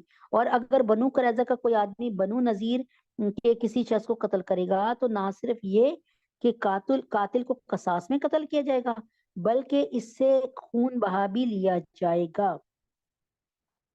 اور وہ بھی دگنا۔ جب آن صلی اللہ علیہ وسلم مدینہ منورہ میں تشریف لائے تو ایک واقعہ ایسا پیش ہوا کہ قریظہ کے کسی شخص نے بنو نذیر کے ایک آدمی کو قتل کر دیا۔ بنو نذیر نے جب اپنی سابق قرارداد کے مطابق قصاص اور خون بہا دونوں کا مطالبہ کیا تو قریظہ کے لوگوں نے انہیں انصاف کے خلاف قرار دیا اور تجویز پیش کی کہ فیصلہ آن صلی اللہ علیہ وسلم سے کرایا جائے، یعنی اگر تمہارا بندہ کوئی قتل کرے گا تو تم کہو گے کہ کوئی بات نہیں، بس ہم اس کا قصاص دیتے ہیں، یعنی اس کا بدلہ نہیں دو گے صحیح طرح جو تمہاری تورات میں لکھا ہے۔ لیکن جب کوئی قریظہ کا بندہ کوئی قتل کر دے گا جو اتنا امیر نہیں تھا تو تمہارے بندے کو، تو تم اس سے پورا پورا فیصلہ کہ تم جان کے بدلے جان بھی لوگے اور اسے کہو گے کہ دیت بھی دے، کیونکہ اتنا وہ بھی جانتے تھے کہ آپ کا دین انصاف کا دین ہے۔ یہ جانتے تھے یہودی کے حضرت محمد صلی اللہ علیہ وسلم کا دین انصاف کا دین ہے۔ جب قریظہ کے لوگوں نے زیادہ اصرار کیا تو بنو نذیر نے کچھ منافقین کو مقرر کیا کہ وہ آن صلی اللہ علیہ وسلم سے غیر رسمی طور پر آپ کا اندیہ معلوم کر لیں، یعنی پہلے نبی پاک صلی اللہ علیہ وسلم کے پاس جا کر ان کی مزاج کو سمجھ لیں کہ وہ کیا اس کا فیصلہ دیں گے، اور اگر اندیہ یعنی جو فیصلہ ہے بنو نذیر کے حق میں ہو تو فیصلہ ان سے کرائیں گے، اگر وہ ہمارے حق میں فیصلہ دیں گے تو ہم ان سے فیصلہ کرائیں گے، ورنہ ان سے فیصلہ نہ لیں گے۔ اس پس منظر میں اللہ تعالیٰ نے یہ آیتیں اتاری کہ جان کے بدلے جان لینی ہے، اور اس لحاظ سے بنو نذیر کا مطالبہ سراسر ظالمانہ رویہ ہے اور تورات کے خلاف ہے۔ اللہ تعالیٰ فرماتے ہیں یہ تو اپنی کتاب کو بھی نہیں مانتے، اور ہم نے ان پیغمبروں کے بعد عیسیٰ ابن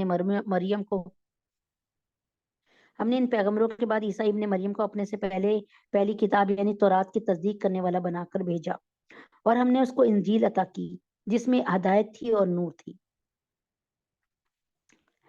یعنی حضرت عیسیٰ علیہ السلام جب آئے تو انہوں نے تورات کی بھی تصدیق کی، ہمارے نبی پاک صلی اللہ علیہ وسلم جب آئے تو انہوں نے تورات کی بھی، زبور کی بھی، انجیل کی بھی تصدیق کی، اپنے سے پہلی کتابوں کو اور صحیفوں کی تصدیق کی کہ وہ صحیح تھے، اور ہم نے ان کو انجیل عطا کی جس میں ہدایت تھی اور نور تھا، اور جو اپنے سے پہلی کتاب یعنی تورات کی تصدیق کرنے والی اور متقیوں کے لیے سراپا ہدایت اور نصیحت بن کر آئی تھی۔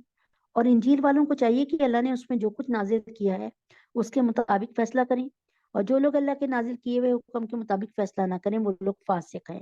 اور اے رسول محمد صلی اللہ علیہ وسلم، ہم نے تم پر بھی حق پر مشتمل کتاب نازل کی ہے، یعنی یوں سمجھ لیں کہ ساری کتابیں حق ہیں، چاہے وہ تورات ہو، زبور ہو، انجیل ہو، تو وہ ساری کتابیں حق ہیں اور اللہ تعالیٰ کی نازل کی ہوئی ہیں۔ اب اگر وہ صحیح فارم میں ابھی بھی ہوں تو وہ کتابیں واقعی صحیح ہیں، ٹھیک ہے، لیکن اب انہوں نے اتنی تحریف کر دی اور رد و بدل کر دیا کہ اب ان پر کوئی بھروسہ نہیں، لہٰذا ان لوگوں کے درمیان اسی حکم کے مطابق فیصلہ کرو جو اللہ نے نازل کیا۔ یعنی اللہ تعالیٰ فرما رہے ہیں کہ اب کیا کرو، لہٰذا ان لوگوں کے درمیان اسی حکم کے مطابق فیصلہ کرو جو اللہ نے نازل کیا، اور جو حق بات تمہارے پاس آ گئی اسے چھوڑ کر ان کی خواہشات کے پیچھے نہ چلو۔ یعنی یہاں پر اللہ تبارک تعالیٰ سب کو بتا رہے ہیں، اس میں ہم بھی آ گئے اور نبی پاک صلی اللہ علیہ وسلم پہ رکھ کر سب کو بتا رہے ہیں کہ بھائی یہ نہ دیکھو کہ کوئی امیر آدمی تمہارے پاس فیصلہ لینے آئے قریب، جو اللہ کا حکم ہے بس وہ بیان کرو۔ تم میں سے ہر ایک امت کے لیے ہم نے ایک الگ شریعت اور طریقہ مقرر کیا ہے۔ یہودی اور عیسائی حضرت صلی اللہ علیہ وسلم کی دعوت کو قبول کرنے سے جو انکار کرتے تھے اس کی ایک بڑی وجہ تھی کہ اسلام میں عبادت کے طریقے اور بعض دوسرے احکام حضرت موسیٰ اور حضرت عیسیٰ علیہ السلام کی شریعت سے مختلف تھے، اور ان لوگوں کو ان نئے احکام پر عمل کرنا بھاری معلوم ہو رہا تھا۔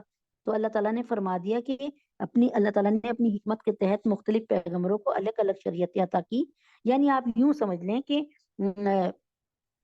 یہ جو تھی نا انجیل وغیرہ، یہ سمجھ لیں کہ یہ پرائمری لیول کی کتابیں تھیں، اور جب میں سمجھانے کو صرف کہہ رہی ہوں، کوئی حدیث نہیں ہے، اور ہماری جو کتاب ہے وہ پی ایچ ڈی لیول کی کتاب ہے، اس میں ان کی کتابوں کا بھی نچوڑ آ گیا ہے، سمجھ آ گئی؟ اور جو لوگ اللہ کے نازل کیے ہوئے حکم کے مطابق فیصلہ نہ کریں وہ لوگ فاسق ہیں۔ اور اے رسول پاک صلی اللہ علیہ وسلم، ہم نے تم پر بھی حق پر مشتمل کتاب نازل کی جو اپنے سے پہلی کتابوں کی تصدیق کرتی ہے اور ان کی نگہبان ہے۔ آپ کوئی جا کر یہودیوں کو بھی یہ بتائے، نصرانیوں کو بھی بتائے کہ دیکھو ہم تمہارے نبی کی بھی عزت کرتے ہیں اور تمہارے نبی سے بھی پیار کرتے ہیں اور ان کی عزت اور ادب کہتے ہیں، اور ہم تمہاری کتاب کو بھی اگر وہ صحیح حالت میں ہے تو اس کو بھی مانتے ہیں۔ لہٰذا ان لوگوں کے درمیان لیکن اب ہم اپنی محمد صلی اللہ علیہ وسلم کی شریعت پہ عمل کریں گے، لہٰذا ان لوگوں کے درمیان اسی حکم کے مطابق فیصلہ کرو جو اللہ نے نازل کیا ہے، اور جو حق بات تمہارے پاس آ گئی اسے چھوڑ کر ان کی خواہشات کے پیچھے نہ چلو۔ تم میں سے یعنی ان کی خواہشات کے متعلق نہ فیصلے کرو بلکہ حق کے مطابق کرو۔ تم میں سے ہر ایک امت کے لیے ہم نے ایک الگ شریعت اور طریقہ مقرر کیا ہے، اور اگر اللہ چاہتے تو تم سب کو ایک امت بنا دیتے، لیکن الگ شریعتیں اس لیے دیں تاکہ جو کچھ اس نے تمہیں دیا اس میں تمہیں آزمائے، لہٰذا نیکیوں میں ایک دوسرے سے آگے بڑھنے کی کوشش کرو۔ میں آپ کو انشاءاللہ تعالیٰ اگر آج وقت ہوا تو میں انشاءاللہ تبارک تعالیٰ آپ کو یہ بتاؤں گی کہ اللہ تعالیٰ نے نبی صلی اللہ علیہ وسلم کے ساتھ کون سا خصوصی جو ہے کرم کیا اور ہماری شریعت میں کیا چیزوں کی سہولت ہو گئی۔ اللہ ہی کی طرف سے تم سب کو لوٹ کر جانا، اللہ ہی کی طرف تم سب کو لوٹ کر جانا ہے۔ اس وقت وہ تمہیں بتائے گا جن میں تم اختلاف کیا کرتے تھے، اور ہم حکم دیتے ہیں کہ تم ان لوگوں کے درمیان اسی حکم کے مطابق فیصلہ کرو جو اللہ نے نازل کیا ہے، اور ان کی خواہشات کی پیروی نہ کرو، اور ان کی اس بات سے بچ کر رہو کہ وہ تمہیں فتنے میں ڈال کر کسی ایسے حکم سے ہٹا دیں جو اللہ رب العزت نے نازل کیا ہو، اور وہ تم ان کی باتوں میں آ کے کوئی خدا نہ خواستہ ایسی بات نہ کر لو جو اللہ کے فیصلے کے خلاف ہو۔ اس پر اگر وہ منہ موڑے تو جان رکھو کہ اللہ نے ان کے بعض گناہوں کی وجہ سے ان کو مصیبت میں مبتلا کرنے کا ارادہ کر رکھا ہے، یعنی اللہ تعالیٰ اسلام پر اور نیکی پہ چلنے کا ان کو توفیق دیتے ہیں جن کے دل اندر سے ملائم ہوں، صاف ستھرے ہوں اور اللہ کے لیے جھکے ہوئے ہوں۔ اسلام کا مطلب کیا ہے؟ جھک جانا، اپنی مرضی کو بلائے طاق رکھ کر اللہ کا ماننا۔ اور ان لوگوں میں بہت سے فاسق ہیں، بھلا کیا یہ جاہلیت کا فیصلہ کرنا چاہتے ہیں؟ حالانکہ جو لوگ یقین رکھتے ہیں ان کے لیے اللہ سے اچھا فیصلہ کرنے والا کون ہو سکتا ہے؟ اے ایمان والوں، یہودیوں اور نصرانیوں کو یار و مددگار نہ بناؤ۔ یا ایھا الذین آمنوا لا تتخذوا اليہود والنصارى اولیاء۔ یہ دیکھیں دوسری یا تیسری دفعہ میں نے آپ کو بتایا ہے کہ اے ایمان والوں، یہ دوسری دفعہ غالباً ہے کہ اے ایمان والوں یہودوں اور نصرانیوں کو یار و مددگار نہ بناؤ۔ اور آج ہم کیا کر رہے ہیں؟ فلسطین کے لوگ بے یار و مددگار پڑے ہیں ٹینٹوں میں، اور وہ بھی ٹینٹ پر آ کر میزائل لپٹتا ہے، اور روزانہ کے 150-200 لوگ لقمہ اجل بنتے ہیں اور شہید ہوتے ہیں۔ ان کو کھانے کو نہیں مل رہا، ان کو پینے کو نہیں مل رہا، لیکن اس کے باوجود ہم ان یہودیوں اور نصارہ کے ساتھ اپنی دوستیاں مضبوط کر رہے ہیں۔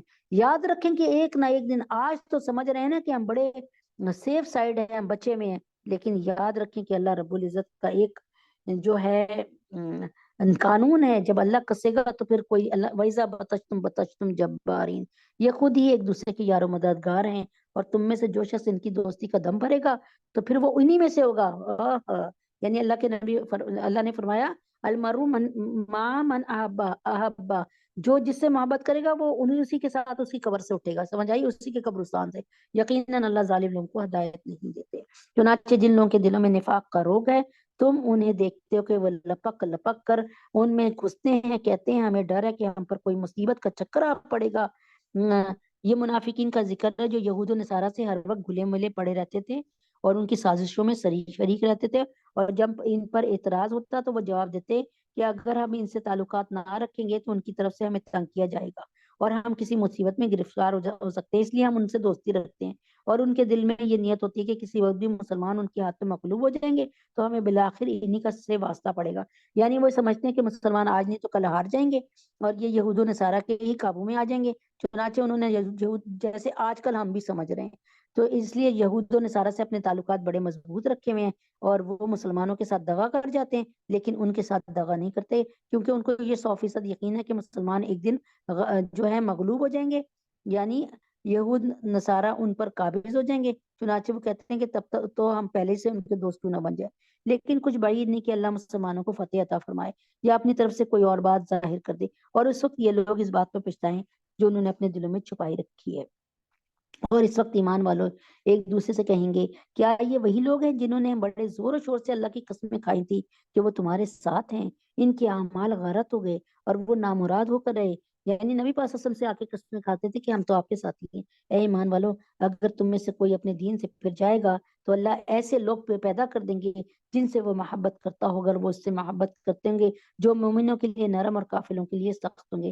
یہاں پہ اللہ تعالیٰ ہمیں بتا رہے ہیں کہ یا ایھا الذین آمنوا من یرتد منکم عن دینہ، جو شخص اپنے دین سے پھر جائے گا فسوف یاتی اللہ، تو اللہ تعالیٰ فرما رہے ہیں اے ایمان والو، اگر تم میں سے کوئی اپنے دین سے پھر جائے گا تو اللہ تمہارا تعالیٰ، اگر ہم اللہ کا کام نہیں نہ کریں گے، اگر ہم یہود و نصارہ سے دوستیاں کریں گے تو اللہ تعالیٰ فرما رہے ہیں تو اللہ ایسے لوگ پیدا کر دیں گے تمہارے بدلے، یعنی تمہیں ہٹا کے نا اپنے نظر سے، یعنی تمہیں اپنا بندہ نہیں سمجھیں گے، تمہیں آگے سے ہٹا دیں گے، اور اللہ ایسے لوگ پیدا کر دیں گے جن سے وہ محبت کرتا ہوگا اور وہ ان سے اللہ سے محبت کرتے ہوں گے، اور جو مومنوں کے لیے نرم اور کافروں کے لیے بڑے سخت ہوں گے. اللہ کے راستے میں جہاد کریں گے اور کسی ملامت کرنے والے کی ملامت سے نہیں ڈریں گے، اور وہ ایسے لوگ ہوں گے یجاہدون فی سبیل اللہ ولا یخافون لومۃ لائم. وہ کیا کریں گے کہ جیسے اب حماس والے لوگ ہیں، یمن کے حوثی ہیں، کس طرح ان کو برا بھلا کہا جا رہا ہے، لیکن اللہ کے راستے میں جہاد کریں گے، کسی ملامت کرنے والے کی ملامت سے نہیں ڈریں گے. یہ اللہ کا فضل ہے جس کو چاہتے ہیں عطا فرماتے ہیں. اللہ بڑی وسعت والے، بڑے علم والے ہیں. مسلمانوں، تمہارے یار و مددگار تو اللہ اور اس کے رسول اور وہ ایمان والے ہیں جو اس طرح نماز قائم کرتے اور زکوٰۃ ادا کرتے ہیں کہ وہ دل سے اللہ کے آگے جھکے ہوتے ہیں. اور جو لوگ یعنی جب وہ نماز میں ہوتے ہیں تو ان کا ایک ایک روح نماز میں ہوتا ہے. وہ اسی لیے کہتے ہیں نماز قائم کرو، نماز پڑھو نہیں، نماز کو قائم کرو، یعنی ایسے ہو جاؤ جیسے کہ بس تمہیں اللہ سامنے نظر آ رہا ہے. اور جو لوگ اللہ اور اس کے رسول کو اور ایمان والوں کو دوست بنائے تو وہ اللہ کی جماعت میں شامل ہو جاتا ہے. یعنی کیا ہوا، وہ اس جماعت میں ہے جس کا لیڈر اللہ ہے، اور اللہ کی جماعت ہی غلبہ پانے والی ہے.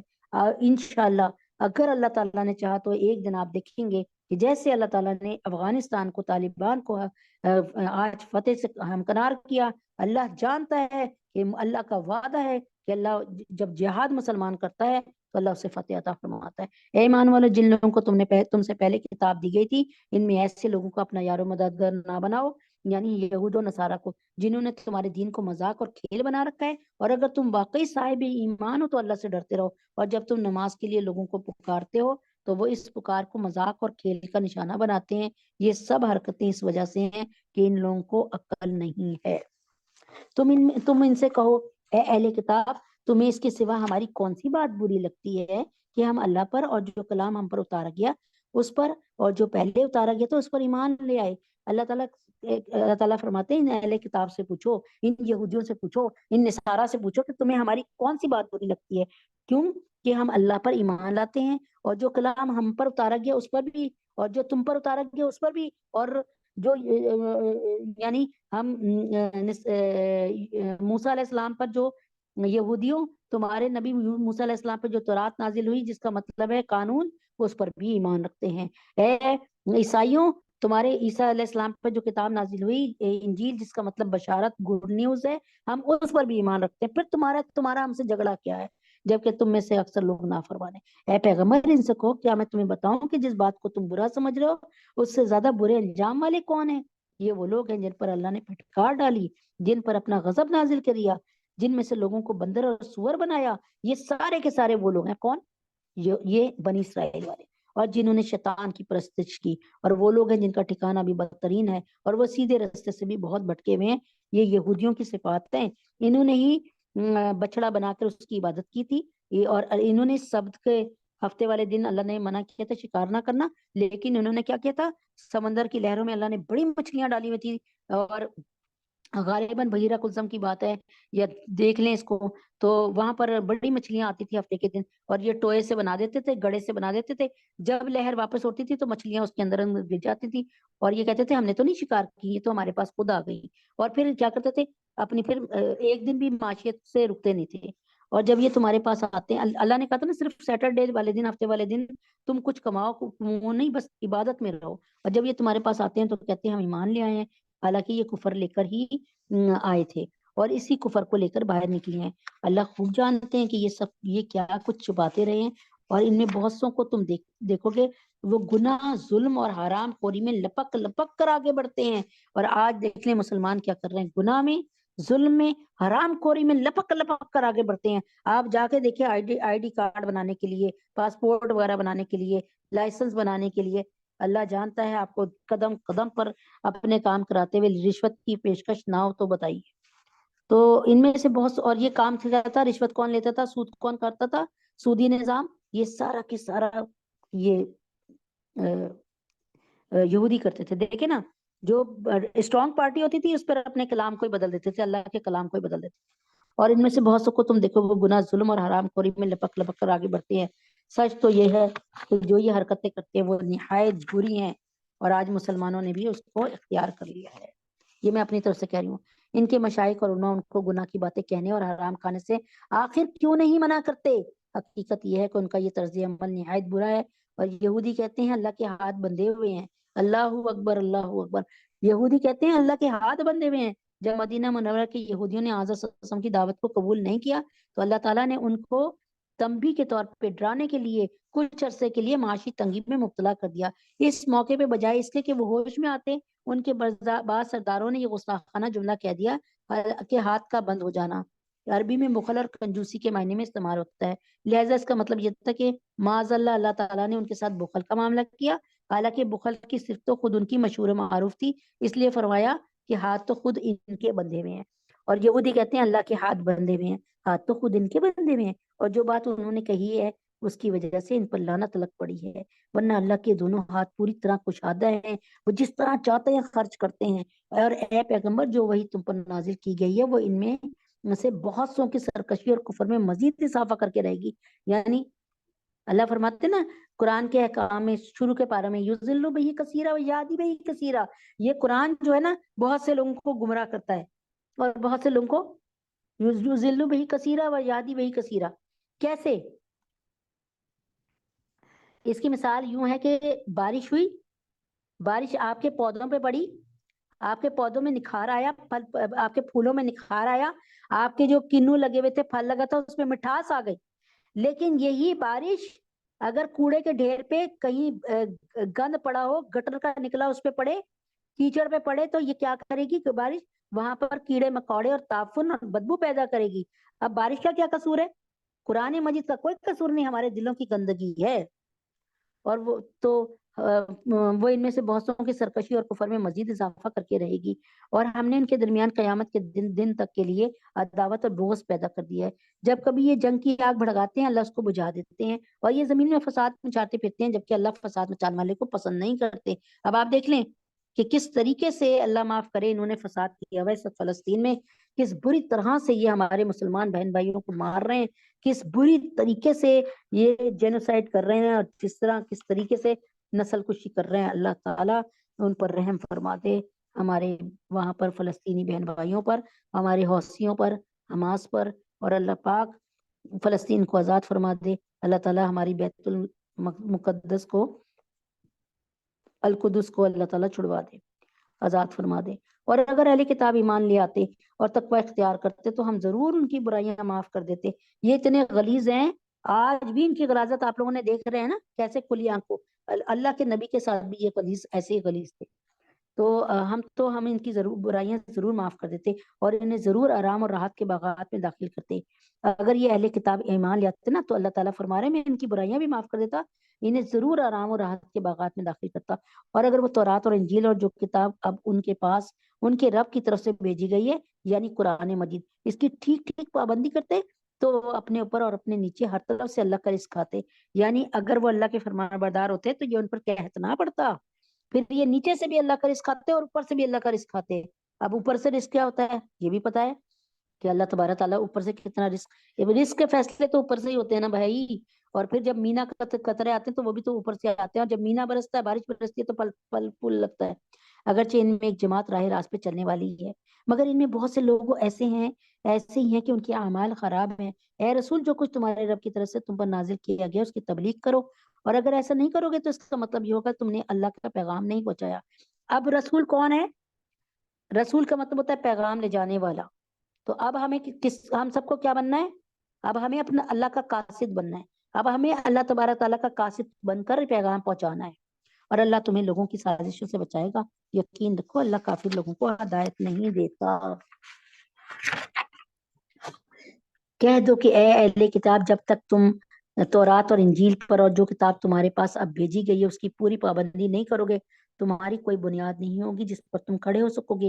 اور اے رسول, جو وہی تم پر نازل کی گئی ہے وہ ان میں سے بہت سوں کی سرکشی اور کفر میں مزید اضافہ کر کے رہے گی, لہذا تم ان کافر لوگوں پر افسوس مت کرنا. وہی والی بارش والی بات میں نے بتائی ہے نا, جیسے جیسے احکامات آتے ہیں یہ مزید اڑتے رہتے ہیں. حق تو یہ ہے کہ جو لوگ بھی خواہ وہ مسلمان ہوں یا یہودی ہوں یا نصرانی ہوں یا صابی ہوں. یہودی کون؟ یہی جو یہودی ابھی لڑ رہے ہیں ہم سے, کہنے کو یہ کہتے ہیں بنی اسرائیل والے. نصرانی بھی بنی اسرائیل والے ہیں, لیکن انہوں نے اپنے نبیوں کی باتوں کو پس پش ڈال دیا. اور صابی کہتے ہیں ستاروں کی پوجا کرنے والوں کو. تو وہ ہے نا, یہ کس میں جائیں گے؟ یہ سب کے لیے نا جہنم کی الگ کیٹیگریز ہیں. صابی کے لیے سعیر ہے, بھی اصحاب السعیر, جس کا سورہ تبارک الذی میں ذکر ہے. اور یہودی کے لیے حطمہ ہے, اور نصرانیوں کے لیے میرے ذہن سے نکل گئی. اللہ اور آخرت کے دن پر ایمان لے آئیں گے. اچھا, خواہ وہ مسلمان ہو یا یہودی یا نصرانی یا صحابی, اللہ اور آخرت کے دن پر ایمان لے آئیں گے, نیک عمل کریں گے, ان کو نہ کوئی خوف ہوگا نہ وہ کسی غم میں مبتلا ہوں گے. یہ اللہ تعالیٰ ابھی بھی ان کو راہ ہدایت کی طرف بلا رہے ہیں. ہم نے بنو اسرائیل سے عہد لیا تھا اور ان کے پاس رسول بھیجے تھے. جب کوئی رسول ان کے پاس کوئی ایسی بات لے کر آتا جس کو ان کا دل نہیں چاہتا تھا, تو کچھ رسولوں کو انہوں نے جھٹلایا اور کچھ کو قتل کرتے رہے. یعنی انہوں نے اپنے انبیاء کو بھی قتل کیا, اور وہ یہ سمجھ بیٹھے کہ کوئی پکڑ نہیں ہوگی, اس لیے اندھے بہرے بن گئے. پھر اللہ نے ان کی توبہ قبول کی تو ان میں سے بہت سے پھر اندھے بہرے بن گئے. یعنی قبول کی اللہ نے توبہ, انہوں نے توبہ جب کی تو قبول کی, اور لیکن پھر یہ اسی اندھیروں میں آ گئے, ظلمت کے, جہالت کے. تو اللہ ان کے تمام اعمال کو خوب دیکھ رہے ہیں. اور وہ لوگ یقیناً کافر ہو چکے ہیں جنہوں نے یہ کہا کہ اللہ مسیح ابن مریم ہی ہے. یعنی کیا کہتے ہیں کہ مسیح ابن مریم کون ہے؟ حضرت عیسیٰ علیہ السلام. تو یہ لوگ کہتے ہیں کہ میں نے ابھی آپ کو تثلیث کا بتایا تھا نا پہلے بھی, کہ یہ کہتے ہیں ثلاثہ, کہ اللہ تبارک تعالیٰ تین میں سے ایک ہے. یعنی تین لوگ مل کر نظام کائنات کو چلا رہے ہیں. باپ یعنی نعوذ باللہ اللہ, بیٹا نعوذ باللہ عیسیٰ علیہ السلام, اور بیوی جو حضرت عیسیٰ علیہ السلام کی ماں یعنی مریم علیہ السلام. ایک جگہ انہوں نے ایک فرقہ جو ہے مریم علیہ السلام کی جگہ حضرت جبریل علیہ السلام کو کہتا ہے کہ یہ تینوں مل کر اللہ کا پورا نظام چلا رہے ہیں. وہ لوگ یقیناً کافر ہو گئے جنہوں نے کہا کہ اللہ مسیح ابن مریم ہی ہے. حالانکہ مسیح نے تو یہ نہیں کہا, حضرت عیسیٰ علیہ السلام نے تو نہیں کہا تھا کہ میں اللہ ہوں, کہ اے بنی اسرائیل اللہ کی بات. اور حالانکہ مسیح عیسیٰ علیہ السلام نے تو یہ کہا تھا کہ اے بنی اسرائیل اللہ کی عبادت کرو جو میرا بھی پروردگار ہے تمہارا بھی پروردگار ہے. یقین جانو جو شخص اللہ کے ساتھ کسی کو شریک ٹھہرائے اللہ نے اس کے لیے جنت حرام کر دی ہے. اب عیسائی کیا کہتے ہیں؟ اللہ تبارک تعالیٰ جو ہیں وہ ان کے بیٹے عیسیٰ علیہ السلام ہے, نعوذ باللہ. لیکن عیسیٰ علیہ السلام جو ہے وہ کیا کہتے تھے؟ وہ کہتے تھے کہ اللہ ہمارا پروردگار ہے. وہ یہ نہیں کہتے تھے کہ اللہ میرا باپ ہے. وہ کہتے تھے کہ حضرت عیسیٰ علیہ السلام کہتے تھے اے بنی اسرائیل اللہ کی عبادت کرو جو میرا بھی پروردگار ہے تمہارا بھی پروردگار ہے. ھذا صراط مستقیم, یہی سیدھا راستہ ہے. یقین جانو کہ جو شخص اللہ کے ساتھ کسی کو شریک ٹھہرائے اللہ نے اس کے لیے جنت حرام کر دی ہے اور اس کا ٹھکانہ جہنم ہے. اور جو لوگ یہ ظلم کرتے ہیں ان کو کسی قسم کے یار و مددگار میسر نہیں آئیں گے. وہ لوگ بھی یقیناً کافر ہو چکے ہیں جنہوں نے کہا اللہ تین میں سے کا تیسرا ہے. میں نے بتایا نا کہ یہ تین لوگ مل کر نظام حیات چلا رہے ہیں زندگی کا, جن میں سے ایک اللہ رب العزت ہے. تو یہ عیسائیوں کا ابھی بھی عقیدہ ہے, حالانکہ ایک خدا کے سوا کوئی خدا نہیں. اور اگر یہ لوگ اپنی اس بات سے باز نہ آئے تو ان میں سے جن لوگوں نے ایسے کفر کا ارتکاب کیا ان کو دردناک عذاب پکڑ کے رہے گا. یہ عیسائیوں کا عقیدہ تثلیث کی طرف اشارہ ہے. اس عقیدے کا مطلب یہ ہے کہ خدا تین آقا یعنی خدا تین آقا نیم پرسنس کا مجموعہ ہے. یعنی میں اس کو یہاں پہ مشکل زبان میں لکھا ہے, ایک باپ یعنی اللہ رب العزت جو ہیں وہ تین چیزوں کا مجموعہ ہے. ایک باپ یعنی اللہ, جو اللہ کا نظام چلا رہے ہیں وہ تین لوگ ہیں. ایک باپ یعنی اللہ, ایک بیٹا یعنی حضرت عیسیٰ مسیح عیسیٰ, اور ایک روح القدس یعنی جبریل امین. اور بعض فرقے اس بات کے بھی قائل ہیں کہ تیسری حضرت مریم علیہ السلام ہے. میں نے آپ کو بتایا ہے کہ تین طرح کے لوگ ہیں, تینوں باتیں الگ الگ کرتے ہیں, تین طرح کے ان کے فرقے ہیں. کیا پھر بھی یہ لوگ معافی کے لیے اللہ کی طرف رجوع نہیں کریں گے اور اس سے مغفرت نہیں مانگے گے؟ حالانکہ اللہ بہت بخشنے والے بڑے مہربان ہیں. مسیح ابن مریم تو ایک رسول تھے. اللہ تعالیٰ فرما رہے ہیں بار بار کہ وہ میرے بیٹے نہیں ہیں, وہ مریم کے اولاد میں سے ہیں, لیکن مریم میری بیوی نہیں ہے. مسیح ابن مریم تو ایک رسول تھے, اس سے زیادہ کچھ نہیں تھے. یعنی وہ میرا مینجمنٹ نہیں چلا رہے. ان سے پہلے بھی بہت سے رسول گزر چکے ہیں, اور ان کی ماں صدیقہ تھیں. یہ دونوں کھانا کھاتے تھے. دیکھو ہم ان کے ساتھ, میں کھانا کھانے سے پاک ہوں. یہ دونوں زندہ رہنے کے لیے آکسیجن کے محتاج تھے, میں آکسیجن کا محتاج نہیں ہوں. ٹھیک ہے, میں خود نہیں کھاتا ہوں, میں دوسروں کو کھلاتا ہوں. دیکھو ہم ان کے سامنے کس طرح کھول کھول کر نشانیاں واضح کر رہے ہیں. پھر بھی یہ دیکھو ان کو اوندے منہ کہاں لے جایا جا رہا ہے. اے پیغمبر ان سے کہو کیا تم اللہ کے سوا ایسی مخلوق کی عبادت کرتے ہو جو تمہیں نہ کوئی فائدہ پہنچانے کی طاقت رکھتی ہے اور نہ نقصان پہنچانے کی, جبکہ اللہ ہر بات کو سننے والا, ہر چیز کو جاننے والا ہے. اور ان سے یہ بھی کہو کہ اے اہل کتاب اپنے دین میں ناحق غلو نہ کرو. غلو کرنا کسی چیز کو بڑھا دینا, اور ان لوگوں کی خواہشات کے پیچھے نہ چلو جو پہلے خود بھی گمراہ ہوئے اور بہت سے دوسروں کو بھی گمراہ کیا اور سیدھے راستے سے بھٹک گئے. غلو کا مطلب ہے کسی کام میں ان کی معقول حد سے آگے بڑھ جانا. عیسائیوں کا غلو یہ تھا کہ وہ حضرت عیسیٰ علیہ السلام کی تعظیم میں اتنے آگے بڑھ گئے کہ انہیں خدا قرار دے دیا. اور یہودیوں کا غلو یہ تھا کہ اللہ تعالیٰ نے ان سے محبت کا جو اظہار کیا تھا اس کی بنا پر یہ سمجھ بیٹھے تھے کہ دوسرے لوگوں کو چھوڑ کر بس وہی اللہ کے چہیتے ہیں, اور اس وجہ سے وہ جو چاہیں کریں, اللہ تعالیٰ ان کو کچھ نہیں کہیں گے, اللہ تعالیٰ ان سے ناراض نہیں ہوں گے. نیز ان میں سے بعض نے حضرت عزیر علیہ السلام کو خدا کا بیٹا قرار دیا تھا. یہودی کہتے تھے حضرت عزیر علیہ السلام اللہ کے بیٹے ہیں, اور عیسائی کہتے تھے حضرت عیسیٰ علیہ السلام اللہ کے بیٹے ہیں. اب بتائیں آپ کہ اللہ کا کون بیٹا ہے اور اللہ کے کتنے بیٹے ہیں, آپ بتائیں. بنو اسرائیل کے جو لوگ کافر ہوئے ان پر داؤد اور عیسیٰ ابن مریم کی زبان سے لعنت بھیجی گئی. یہ ان یہودیوں کی طرف اشارہ ہے جو اچھا وہ جس بدی کا ارتکاب کرتے تھے اس سے ایک دوسرے کو منع نہیں کرتے تھے. یعنی ابھی بھی امر بالمعروف و نہی عن المنکر کے لیے ہم بھیجے گئے گے. اگر ہم نہیں یہ کام کریں گے نا, ہم کہیں گے سانو کی, فلاں سگریٹ پی رہا ہے سانو کی, فلاں زنا کر رہا ہے سانو کی. تو ایک دن یاد رکھیں کہ اللہ تعالیٰ فرما رہے ہیں کہ تم وہ امت ہو جو سب سے بہترین امت ہو, وسطی امت, اور تم امر بالمعروف و نہی عن المنکر تم نیکی کا حکم دینے کے لیے اور بدی سے منع کرنے کے لیے بھیجی گئی ہو. وَتُؤْمِنُونَ بِاللَّهِ, اور اللہ پر ایمان رکھنے والی ہو. حقیقت یہ کہ ان کا طرز عمل نہایت برا تھا. تم ان میں سے بہت سوں کو دیکھتے ہو کہ انہوں نے بت پرست کافروں کو اپنا دوست بنایا ہوا ہے تھا. یقیناً جو کچھ انہوں نے اپنے حق میں اپنے آگے بھیج رکھا ہے وہ بہت برا ہے. آج بھی دیکھ لینا کیسے ہندوؤں سے ان کی یاری ہے, کیسے آپس میں ہاتھ ڈال کے بیٹھتے ہیں, کیونکہ ان کی وجہ سے اللہ ان سے ناراض ہو گیا اور وہ ہمیشہ عذاب میں رہیں گے. اگر یہ لوگ اللہ پر اور نبی پر اور جو کلام ان پہ نازل ہوا اس پہ ایمان رکھتے تو ان بت پرستوں کو دوست نہ بناتے, یعنی ان مورتی پوجا کرنے والوں کافروں کو اپنا دوست نہ بناتے. لیکن بات یہ کہ ان میں زیادہ تعداد ان کی ہے جو نافرمان ہے. انہوں نے کیا کیا تھا, نبی پاک صلی اللہ علیہ وسلم پر حملہ کروانے کے لیے خانہ کعبہ مکہ کے مکہ کے کفار کو دعوت دی تھی کہ آؤ تم نبی پاک صلی اللہ علیہ وسلم پہ حملہ کرو. یہ ان یہودیوں کی طرف اشارہ ہے جو مدینہ منورہ میں آباد تھے. انہوں نے آپ جناب صلی اللہ علیہ وسلم سے معاہدہ بھی کیا تھا. جب نبی پاک صلی اللہ علیہ وسلم گئے تھے تو ان کے ساتھ معاہدہ کیا تھا کہ اگر آپ پر کوئی حملہ کرے گا ہم آپ کی مدد کریں گے, اور اگر ہم پر کوئی حملہ کرے گا دشمن تو آپ ہماری مدد کیے گا. معاہدہ کیا ہوا تھا. اس کے باوجود انہوں نے درپردہ مشرکین نے مکہ سے دوستیاں گھانٹی ہوئی تھی اور ان کے ساتھ مل کر مسلمانوں کے خلاف سازشیں کرتے تھے, بلکہ ان کی ہمدردی حاصل کرنے کے لیے ان سے یہ تک کہہ دیتے کہ ان کا مذہب مسلمانوں کے مذہب سے بہت اچھا ہے. مطلب یہ کہ عیسائیوں میں چونکہ بہت سے لوگ دنیا کی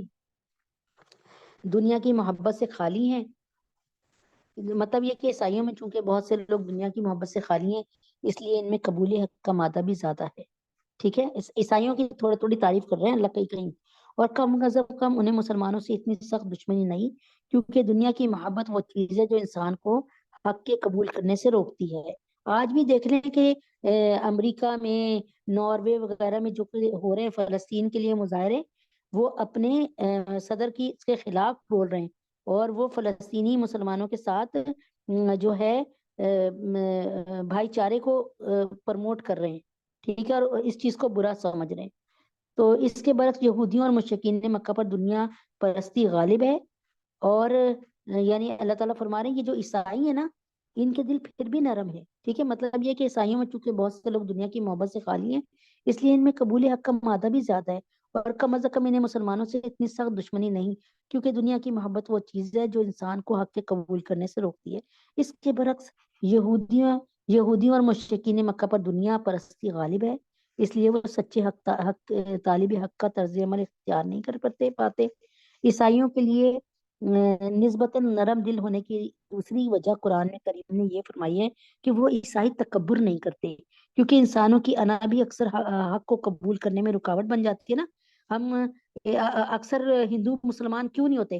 یعنی ابو جہل نے کیا کہا تھا؟ اے محمد مجھے آپ کے کلمے کا بہت یقین ہے، لیکن میں اسے قبول نہیں کروں گا۔ کیوں؟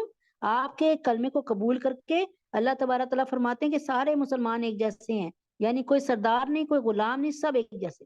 عیسائیوں کا جو مسلمانوں سے محبت میں قریب تر فرمایا گیا، اسی کا ایک اثر یہ تھا کہ جب مشرکین مکہ نے مسلمانوں پہ ظلم کرنے میں کوئی کسر نہیں چھوڑی، تو بہت سے مسلمانوں نے حبشہ کے بادشاہ نجاشی کے پاس پناہ لی، اور نہ صرف نجاشی بلکہ ان کی رعایا نے بھی ان کے ساتھ بڑے اعزاز و کرام کا معاملہ کیا۔ بلکہ جب مشرکین مکہ نے اپنا ایک وفد نجاشی کے پاس بھیجا اور ان سے درخواست کی کہ جن مسلمانوں نے ان کے ملک میں پناہ لیا انہیں اپنے ملک سے نکال کر واپس مکہ مکرمہ میں بھیج دیں، یہ گئے تھے حضرت سفیان، تاکہ مشرکین ان کو اپنے ظلم کا نشانہ بنا سکے، تو نجاشی نے مسلمانوں کو بلا کر ان سے ان کا موقف سنا تھا کہ آپ بتائیں آپ کا کیا موقف ہے، آپ کس دین پہ چل رہے ہیں، اور مشرکین نے مکہ کا مطالبہ ماننے سے انکار کر دیا، اور جو تحفے انہوں نے بھیجے تھے مشرکین نے مکہ نے وہ ان کو واپس کر دیے۔ لیکن یہاں یہ بھی یاد رکھنا چاہیے کہ عیسائیوں کو جو مسلمانوں سے قریب تر کہا گیا ہے، یہ ان عیسائیوں کی اکثریت کے اعتبار سے کہا گیا ہے جو اپنے مذہب پر عمل کرتے ہوئے دنیا کی محبت سے دور ہوں، ان کے دلوں میں تکبر نہ ہو۔ آپ سارے عیسائیوں کو اپنا ہمدرد نہ سمجھ لیں۔ تو یہیں پر ہم اس کو آج ختم کرتے ہیں، اس کا تتمہ کرتے ہیں، اور کل سے انشاءاللہ اللہ کر زندگی رہی تو انشاءاللہ تعالی میں وہ 2 واقعات آپ کو سناؤں گی، ایک وسیلے والا اور ایک جو دوسرا تھا حدیث پاک کے ساتھ، اور یہ کیا کہتے ہیں 7واں پارہ اللہ پاک کو اگر منظور ہوا تو کل بروز ہفتہ انشاءاللہ تعالی 7واں پارہ شروع کریں گے اللہ کے فضل سے۔ اللہ تعالیٰ جو کہا سنا اسے قبول فرما لیجئے، اور اللہ پاک اس کو قبول فرما کے منظور فرما کے اس کی برکتوں کو جاری فرمائیے۔ اللہم صلی علی محمد وعلی آل محمد کما صلیت علی ابراہیم وعلی آل ابراہیم انک حمید مجید۔ اللہم بارک علی محمد وعلی آل محمد کما بارکت علی ابراہیم وعلی آل ابراہیم انک حمید مجید۔ اللہم بارک علی محمد وعلی آل محمد کما بارکت علی ابراہیم وعلی آل ابراہیم انک حمید مجید۔ قل هو الله احد الله الصمد لم يلد ولم يولد ولم يكن له كفوا احد۔ قل هو الله احد الله الصمد لم يلد ولم يولد ولم يكن له كفوا احد۔ قل هو الله احد الله الصمد لم يلد ولم يولد ولم يكن له كفوا احد۔ ربنا آتنا في الدنيا حسنة وفي الآخرة حسنة وقنا عذاب النار۔ ربنا ظلمنا أنفسنا وإن لم تغفر لنا وترحمنا لنكونن من الخاسرين۔ رب اغفر وارحم وأنت خير الراحمين۔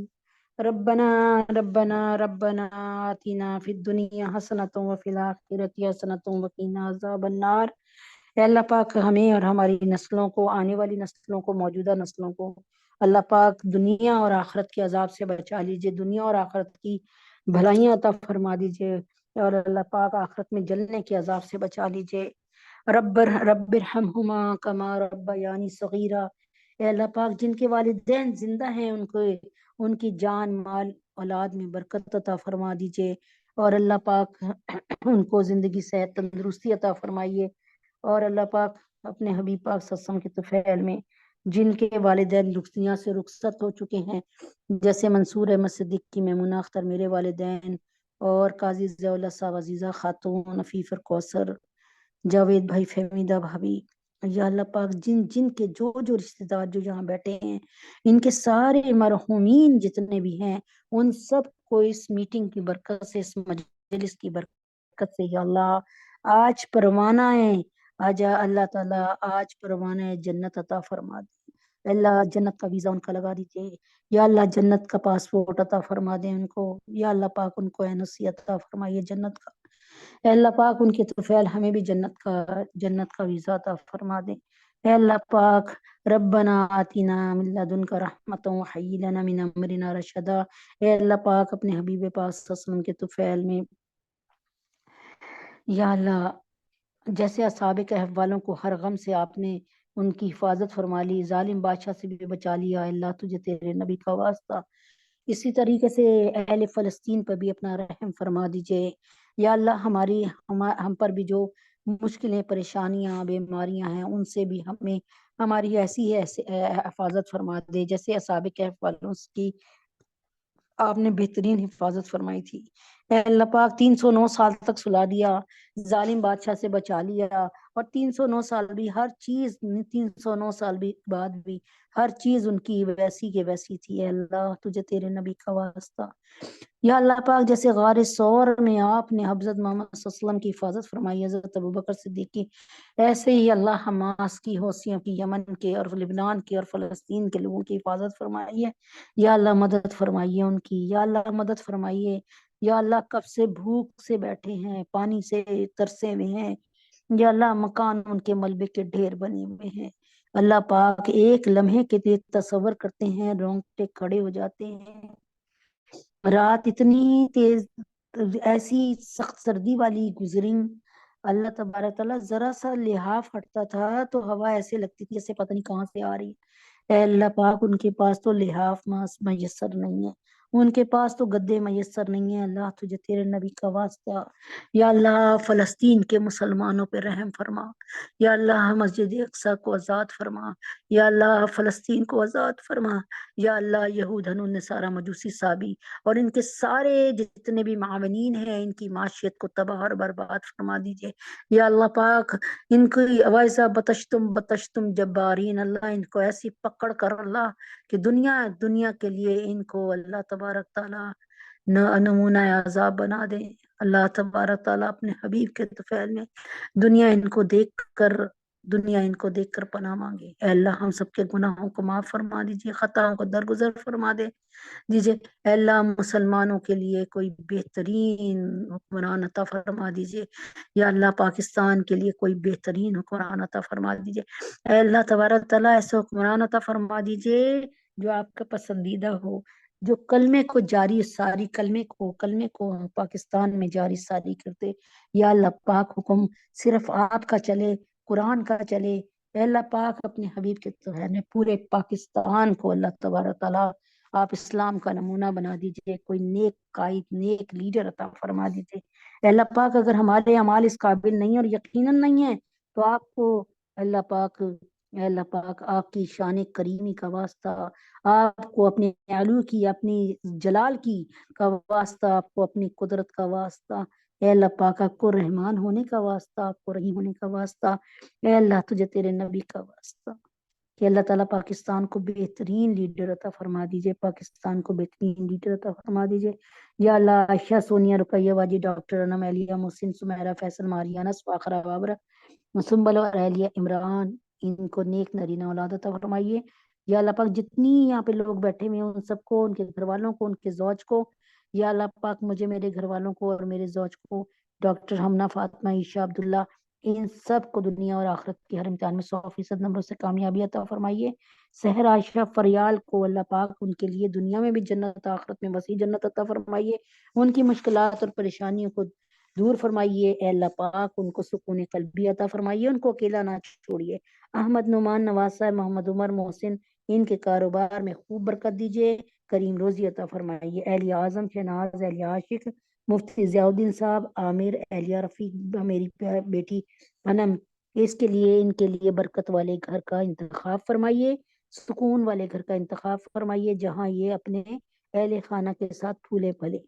یا اللہ پاک، یا اللہ پاک، تمام علماء اسلام، علماء ہند، علماء پاکستان کی حفاظت فرمائیے، جان مال عزت و آبرو کی حفاظت فرمائیے۔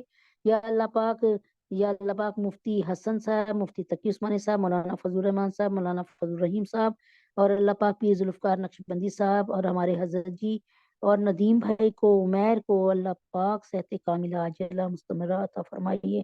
یا اللہ نازیہ اندلی، ویلیہ حسین، ان کے والد صاحب، ان کی بہنہ صاحبہ، اور شازیہ عائشہ، نازیہ معظم، حمید حسن، یا اللہ مومنہ، حمزہ، عادل اور نرگس باجی، یا اللہ پاک اپنے حبیب پاک سسم کو، شزا اور نعیم کو، یا اللہ پاک صحت کاملہ عاجلہ مستمرہ عطا فرما دیجیے، صحت کاملہ عاجلہ مستمرہ عطا فرما دیجیے، صحت کاملہ عاجلہ مستمرہ ایمان کے ساتھ عطا فرما دیجیے۔